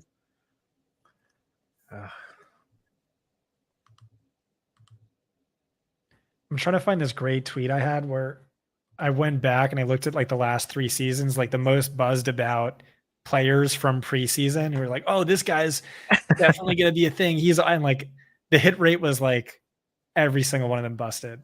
I had an Romeo interesting. Dobbs There goes like Rashee Rice. There goes Rashee Rice. I had Mike Leone on. Well, if you're watching this as a podcast on a stream, I had Mike Leone on Monday, and Mike Leone was talking about Kevin Cole did some research on rookies with high draft capital that were heavily targeted in the preseason, and how they beat ADP. I've got to read it myself, but it was some very interesting stuff. He had a big argument for Rashee Rice, but he's not on the board for us right now. 2 picks away from Jerome Ford, guys. 1 pick away from Jerome Ford. Zeke is gone. Who's our pivot if Jerome The Ford one problem with that study was they didn't look at Kansas City's wide receivers and their track record drafting them. That's my take. That first year. I told Mike, Mike Leone's always, a guy I love chopping it up with, and he was just talking it up. I said, Mike, I got to check that thing out, but I have not read. I was just making fun of Brett Veach's inability to draft wide receivers. Well, he can sign undrafted free agent wide receivers pretty good though. Smash play. We got our guy. Nice. Jerome Ford, guys, we survived. What do you guys think about Ty Chandler? Are we just kind of avoiding that situation? I mean, that's a good idea. I think Ty Chandler is fine. For me, it's Madison, last year didn't crack 100 carries, and now we're asking him to be a 200-plus carry guy. That doesn't always correlate. You've never seen him string it together. You've seen him have big smash games, and kind of there's like a little bit of DFS take lock with him, I think. He's certainly in a great situation, but, sometimes these guys just can't take on this full load. So I'm fine with a little Ty Chandler. I think he's interesting and he can catch the ball. Yeah, he's next in the queue. The only worry I have with him is like situations like that, especially, I mean, I don't know how competitive they're going to be, but you can easily see them wanting to bring in a guy. Like that would be like where Fournette, I think, would show up. So I just kind of worry about those situations where right now he's the guy, but then if Madison goes down, do they bring in anybody else? So Justin Ross, we're going to take in the 15th round to make sure we get him. Is that how we're playing this, guys? I think so. What's his ADP? Like the last week? Yeah, let me take. I have the last. Oh, go ahead. You got it. I think he's. No, I don't. I don't have the last 3 days. All right, I'm pulling it up right now. I think he's fallen because of the injury. He's in the 17th round. Oh, nice. Okay. Yeah, so we'll be safe in the 15th round. Yeah. So which way do we want to go here? We're 3 picks out, guys, here in the 14th round. I feel comfortable going Chuba Hubbard. Me too. I do want to make sure we get Kyren Williams. I think he'll be there late. But I like the idea of just shoring that up. Like that. That way we're not even worried about we'll always have an RB1. Or I'm with you. I think Chuba is my preferred pick here as well. I mean, and again, when we use a 7th round pick and a 14th rounder to handcuff, that's fine. It's not like we used a ton of draft capital to do this. So I'm going to keep up for Justin Ross. I've only been in one FFPC draft so far, and he went 15-5 in mine. And so I didn't even get a chance to draft him. He sniped me. So I kind of don't want to lose out on that. To me, it's just like Hubbard, Kyren, Keontae, Edwards, Zach Moss. These are all kind of the same guys to me. And like, I feel like we're going to get, we're going to get you Justin Ross in the 15th round, Scott. I guarantee it. If we get sniped, you gotta send me my buy-in back. You guys got it. You got it. We're gonna roll the dice. Positive vibes. Nothing but positive vibes. I trust you. We're gonna get him. Chuba Hubbard here. Abib, final answer. I'm with you. I like this one. Yeah. The only difference between him and the other guys is that we have his starter. So we have the Carolina backfield locked up. Yeah, he's a little more important for us in this build. And, like you said, RB1 is locked down, and we're just going to have to manage RB2, which is also where we're going to be hitting the waiver wire a lot. So let's take Chuba Hubbard right here. Okay, and now Justin Ross moves to the top of the queue. My one thing about Hubbard is that's like a high floor play, not a ceiling play, where it's like, well, what if we took Justin Ross, Kyren Williams, and then Cam Akers goes down, and then it's like that gives more upside to the team. Whereas we only benefit from that pick unless our running back RB1 goes down, in which case we might be screwed anyway. Well, I think the devil's advocate is with for me, I agree with you. I think in theory, in tournament play, I don't need to handcuff. I want to take that upside guy. I want to take somebody else's handcuff and have the lottery ticket. But I feel like the way that the NFL has gone with the extended season, getting through 2 weeks, maybe there's a 2-week injury for Miles Sanders that's annoying, and we'll have similar production with Chuba, a little less, but I think Chuba would be a safe guy to get us 13, 14 points in any week Miles Sanders misses. So I don't know. That's the thing too. Is points matter. Points. Yeah. There are a number of leagues where my record is 5-11, or something just really bad. But because I led or was second in points, I made it to the tournament. And those are the teams that I think are willing to smash, because those are usually the teams where some important guy went down, but I was able to sort of kind of wade water and still put up enough points. And now I'm one of the few teams in a tournament where that guy is now healthy, and everyone else that had or drafted that player didn't make the tournament because they weren't able to weather the storm. But Scott, I hear your kind of, your take on that. It's a fine balance. I try not to do it much. It's certain builds, and it's kind of a feel thing, and who knows, in the end, sometimes it works, sometimes it doesn't. All right. So I found the tweet. Do you want to know who the top ADP climbers were in August of last year? Yes. Let's hear it. Based on preseason mostly. Tight end was Jonnu Smith, Robert Tonyan, Jacob Harris. Running backs were Zach Moss, Tyson Williams, Mike Davis, Xavier Jones. Wide receivers were Marquez Callaway, Brian Edwards, Elijah Moore, Donovan Peoples-Jones, and Terrace Marshall. Whew. I guess Romeo Dubs too. Those are all the guys who jumped got steamed up so hard. Yeah, right. Exactly. Callaway was that one. Incredible scheme. Tyson Williams, I had plenty of. Oh, I can't wait. All right, Scott. This is your time, man. This is going to be Justin Ross time coming up. And guys, this is the third straight day of drafting where I've seen Deuce Vaughn go in the 14th round. That's what I'm talking about.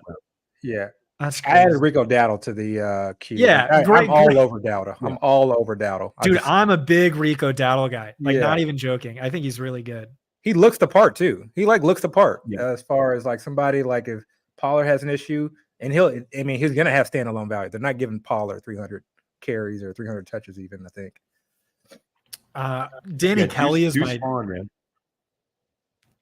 Danny Kelly's my dynasty co-partner who does the Ringer draft guide every year. He loved Rico Dowdle coming out, and he did a bunch of cut-ups on his preseason tape. He looks insane in the so that's one of his favorite guys in the league right now.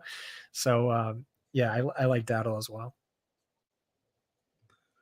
All right, we are 4 picks away here for Justin Ross, the signature pick.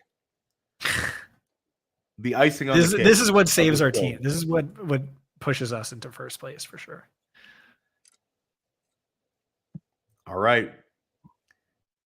I like the Dowdle. I like Ingram. I like Kyren Williams.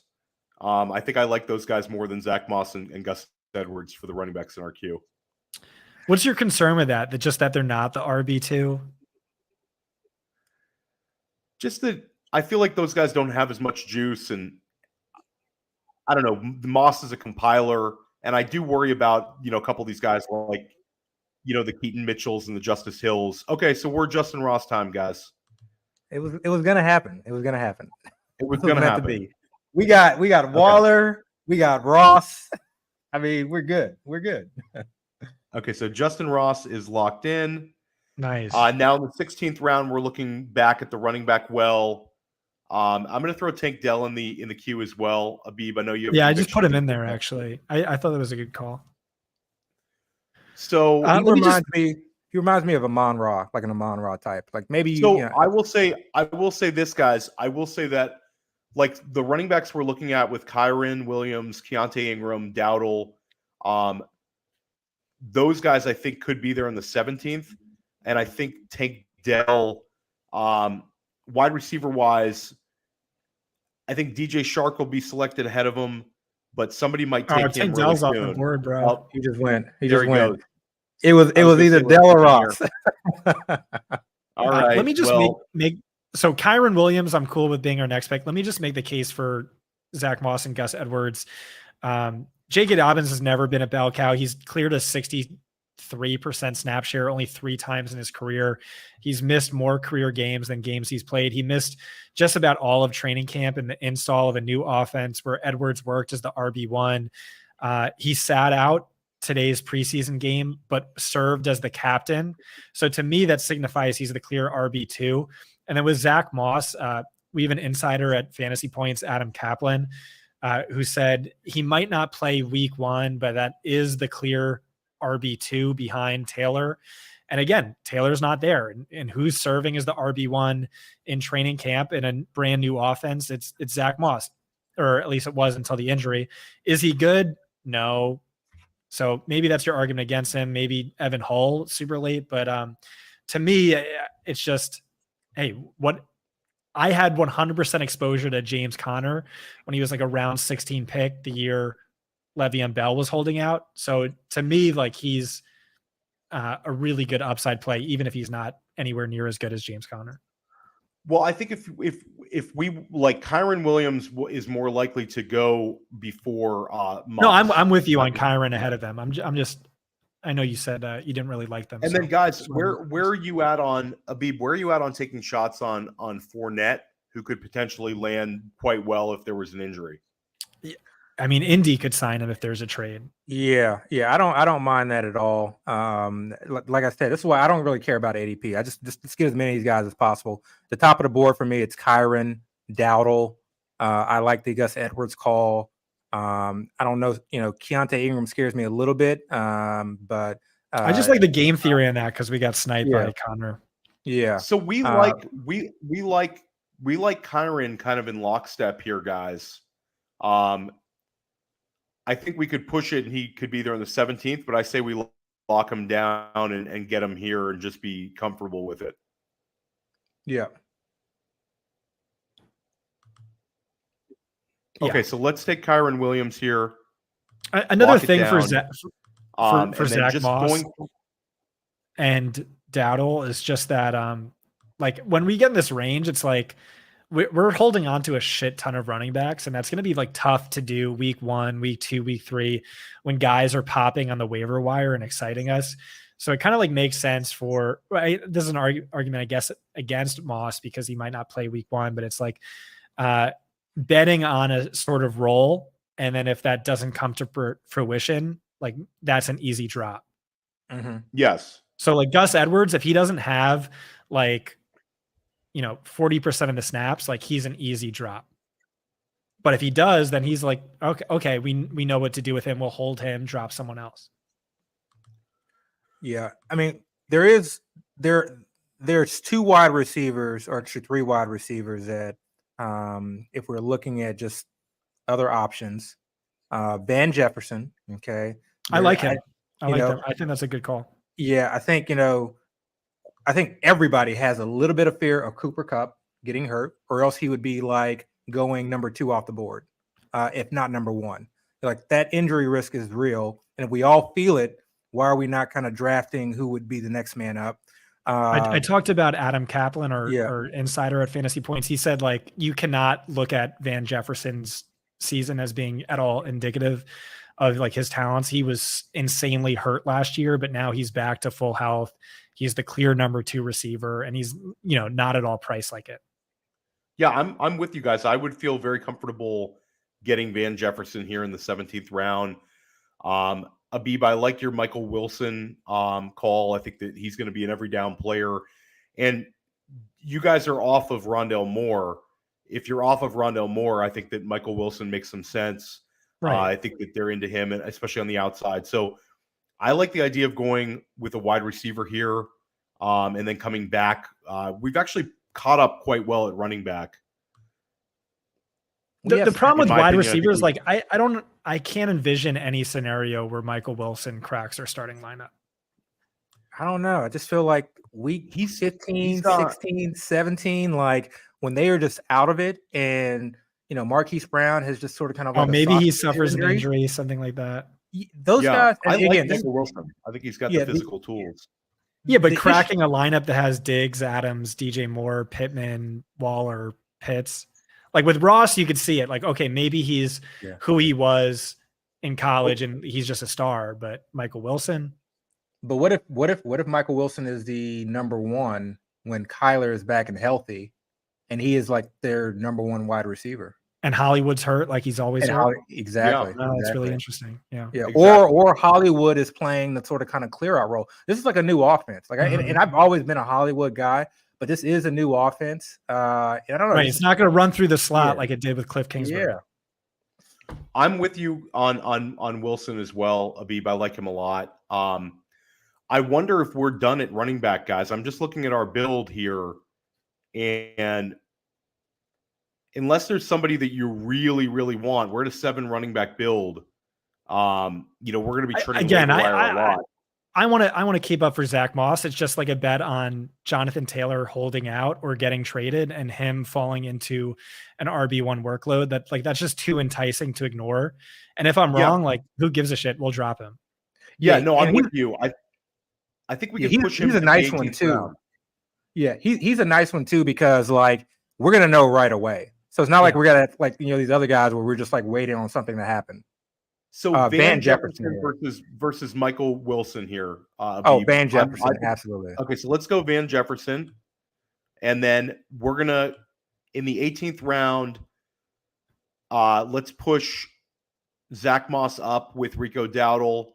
I also have Harrison Butker in the queue, which is nice to not have to stream kickers, and we also get the free look if he has a dud on week 1. The Lions kicker is also a good one for that, and he's usually there at the end of the late round. 20th round. Scott, between Dowdle and Zach Moss, who would you go with? I would go Zach. Like I don't just the chance that Jonathan Taylor gets traded and hold out, and he's the RB1. Zach Moss, I think, largely goes undrafted because he's injured right now. So that's right. Insider information that you have, like no one else has it. Until now, until you just. I mean, he's legitimately 50-50 for week 1, but should be good around week 2 at least. Yeah, but we can get him like in the 19th for sure, but likely the 20th too, because his ADP is like so far down the board. I don't think anybody like Evan Hall's going. You'll see Deion Jackson going. No one really is drafting Zach Moss. That's the thing. I like that call. That's the thing with handcuffed running backs. Like Sean Tucker is worth a flyer after Dowdle. Yeah, I took Tucker last night. I like him a lot in the 20th. And also with another preseason game to go, it's like we've been blessed. There's been no serious injuries this preseason, but typically there's 4 studs who go down. We see Chris Evans go off the board. So guys, we're coming up here. I would say if we're targeting some of these, if you want to add Michael Wilson to this build, now's the time to do it. But if you're talking about I think that there's a chance that a Dowdle and definitely a Moss, if we pass on running back here and we pass on anything, I think we could take our kicker with Harrison Butker. We have to take a kicker and we have to take a defense. So we literally have one more pick. So if we're questioning what to do, I think I like the idea of just go ahead and getting Harrison Butker here. That way we can just figure out what we want to do later.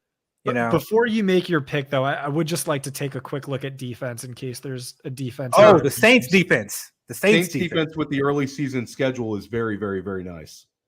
And there goes Butker anyway. So the Saints defense has that early season schedule, Abib.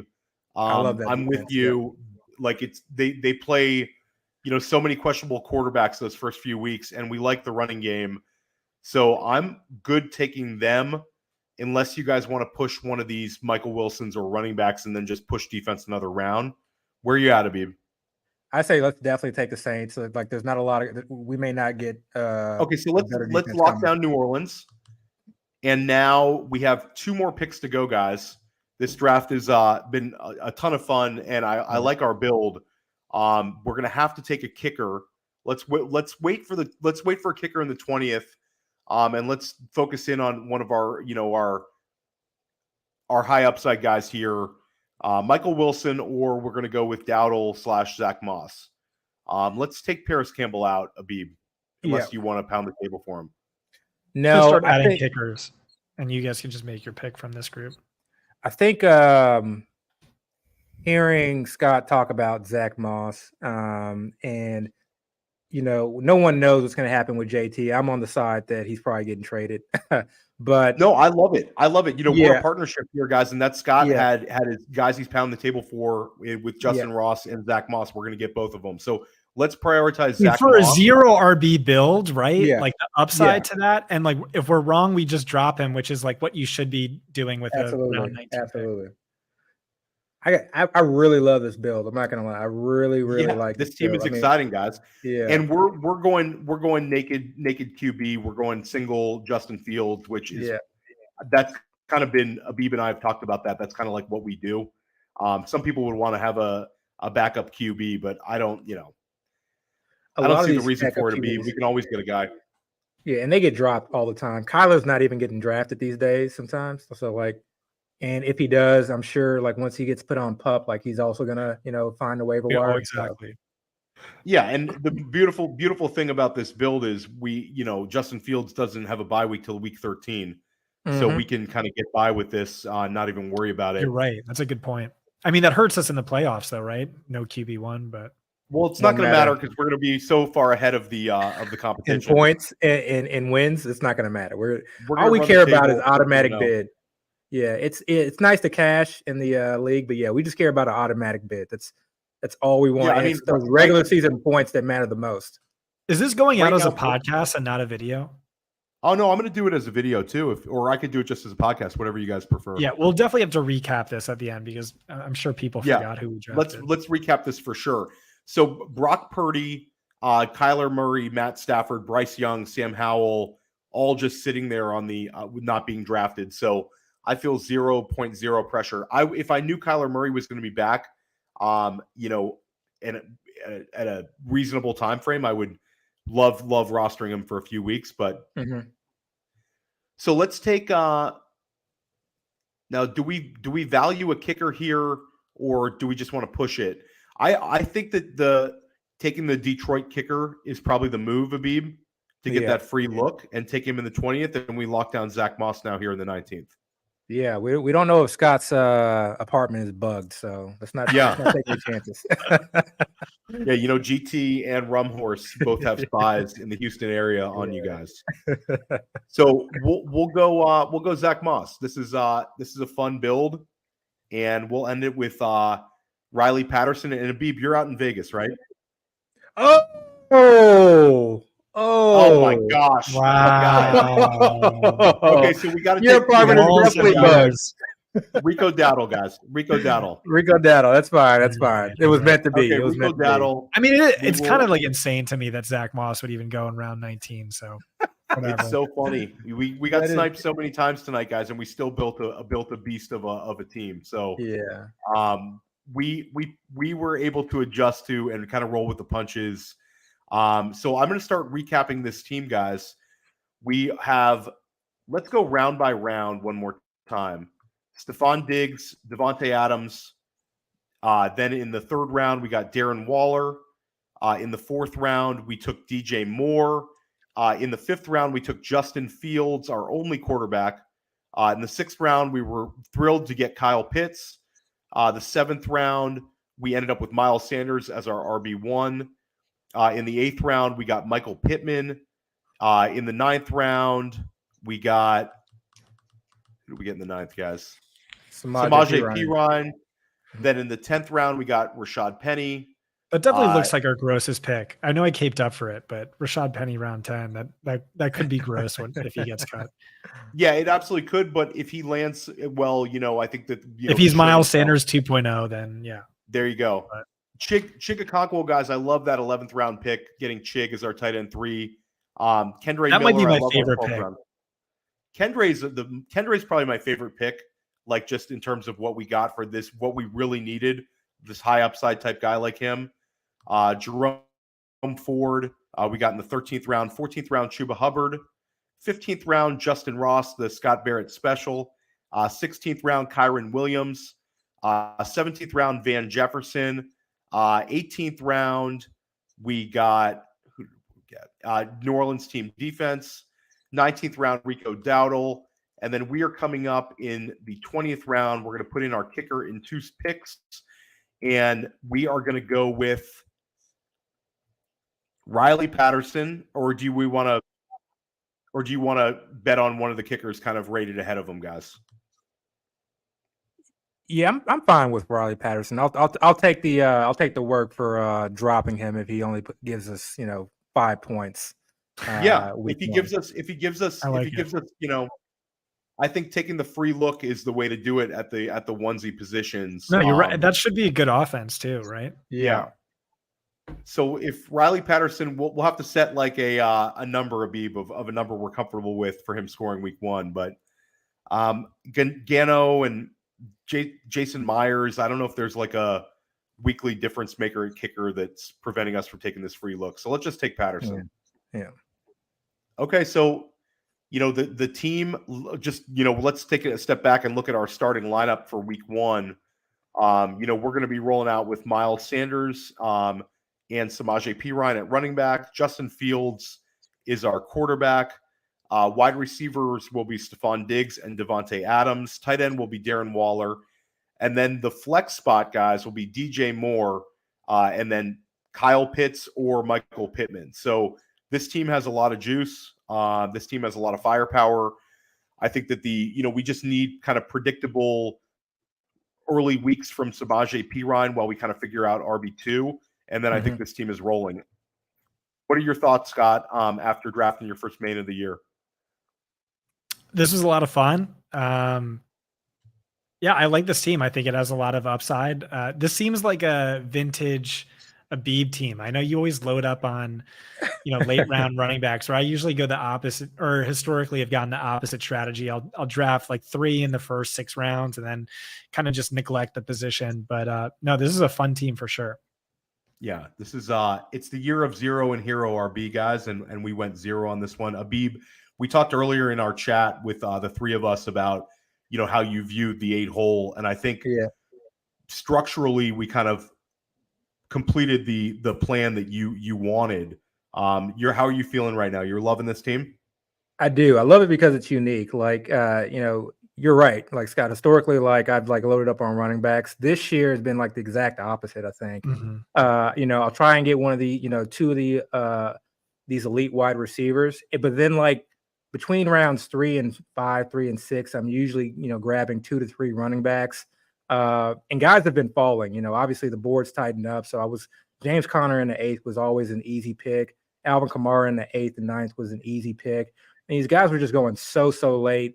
You're getting Joe Mixons in the 5th and 6th round. So it was so easy just to grab these running backs in the middle part of the board.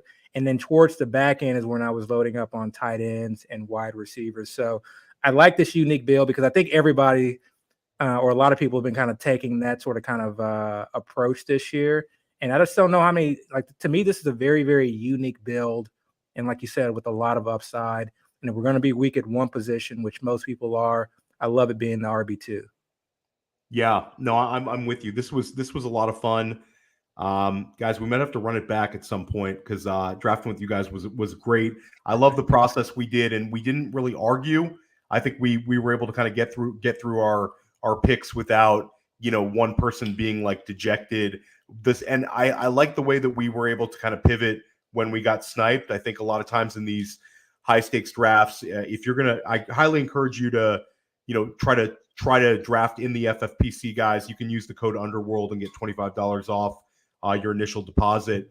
But a lot of times people get so tilted when they get sniped, but just roll with the punches, guys. There's value to be had. And yeah, I'm a sore loser if you couldn't tell. I'm a big crybaby. Hey man, you gotta have that competitive nature in the FFPC streets. But Abib, when are you drafting again?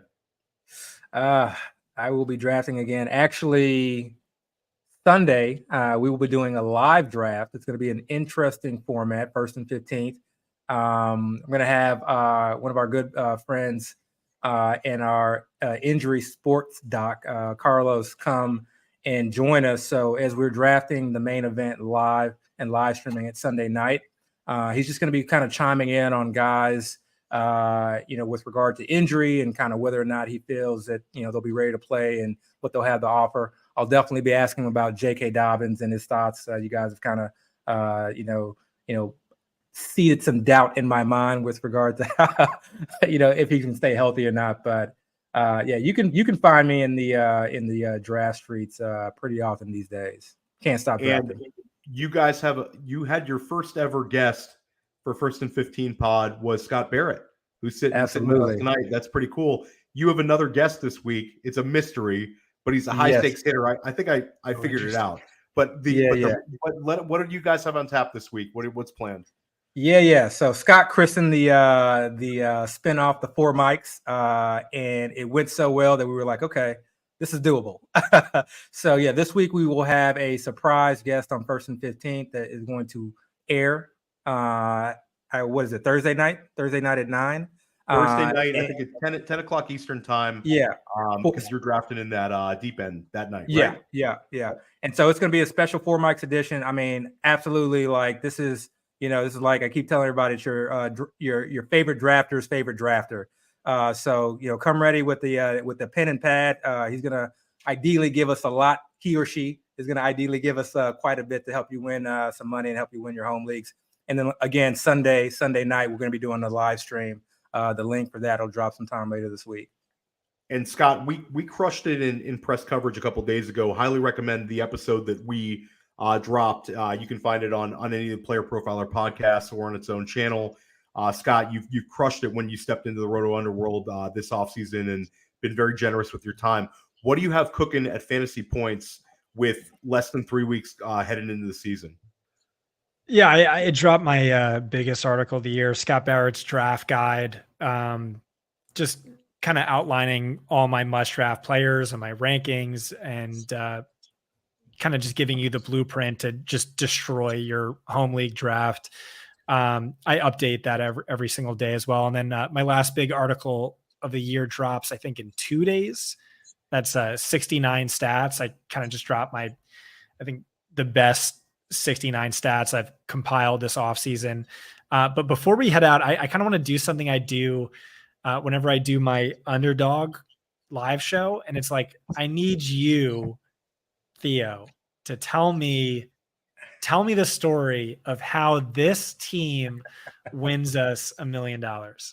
Okay, so this team wins us. This is easy. This team wins us $1 million.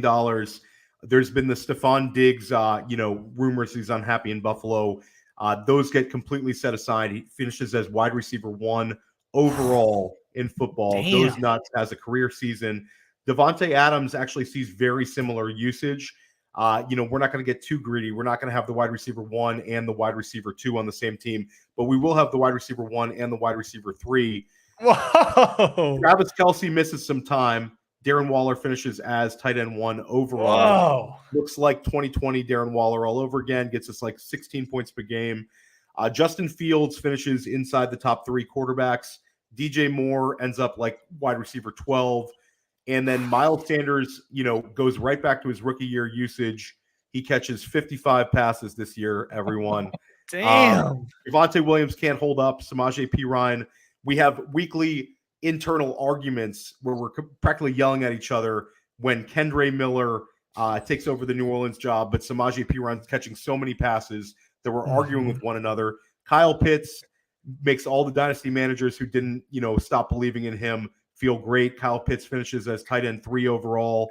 He's in our flex. And Michael Pittman, silences the haters and proves that he can thrive with a run-heavy approach.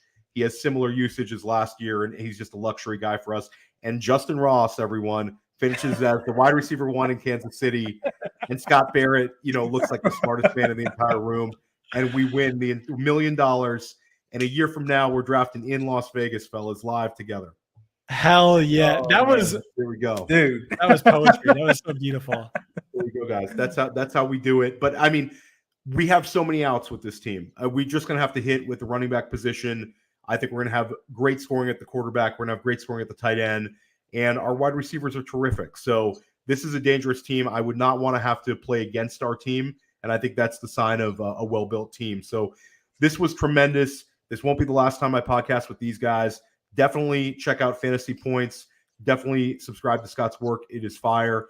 Definitely subscribe to First and 15. If you like this sort of a show, Abib, Dio, and Chris are putting out tremendous content every single week right here on Player Profiler. And look for their live draft shows as well. They're very, very generous with their process. Abib has taken down 2 major FFPC events, 2 Players Championships, and Dio finished in the top 10 last year. Correct, Abib? Top 5. Excuse me, Dio. Top 5. And he punted the quarterback position big time, and he still finishes in the top 5. So these are guys with skin in the game. These are guys with big results, and they're very generous with their process. So make sure you subscribe to First and 15 podcast and check out in the fantasy football Mount Rushmore of like fantasy players. It's Abib 1, Aaron H2. If you don't know who that is, it's like a best ball legend who just prints. He's insane. And then 3 is like, who won the main event 2 years in a row? The Bills guys. So for high stakes Mount Rushmore, I'll say it's Abib and Chad Schroeder, the Go Bills guys, because they won back-to-back mains. That's right. And then I will have to stand up for my draft partner in the NFFC at times, Nelson Sousa, who I think is he's up there really for sure. good. And I've split teams with him. I think he's really good. But Abib is absolutely in the Mount Rushmore. What Abib accomplished, like I go over this every time he's podcasting with me, but we're very good friends at this point. What you accomplished was unbelievable. It's unbelievable what you did back-to-back years. But Abib, you're not done winning. You're a great player. You're gonna take down something else. Back-to-back years, then all right, a little bit. He didn't win last year, but he's going to win the main event this year with this team. Absolutely, it's gonna be the sweetest. and Abib has been sneaking in some 350s too. He might be making a comeback in the Players Championship circles. But this was amazing, guys. I'm down to draft with you guys anytime you want. Definitely check out Scott, check out Abib. Stick with press coverage. I have Curtis Patrick coming on at some point. And check out First Class Fantasy. I have Sean Siegel coming on First Class Fantasy this week. Sean and I are going to talk zero RB. And he's probably the best in the game in terms of zero RB strategy. And, his work kind of stands for itself. So I'm really looking forward to that one. And then Billy Muzio and I, we're drafting an FFPC main event as well. We're going to drop that couple of days from now. Guys, this was awesome. And everybody have a great night. Hey, I want to take a moment to thank you for tuning in. It's important to me that all of our media be free. This is only possible because of you allowing a true independent sports media enterprise to thrive unlike any other in the business.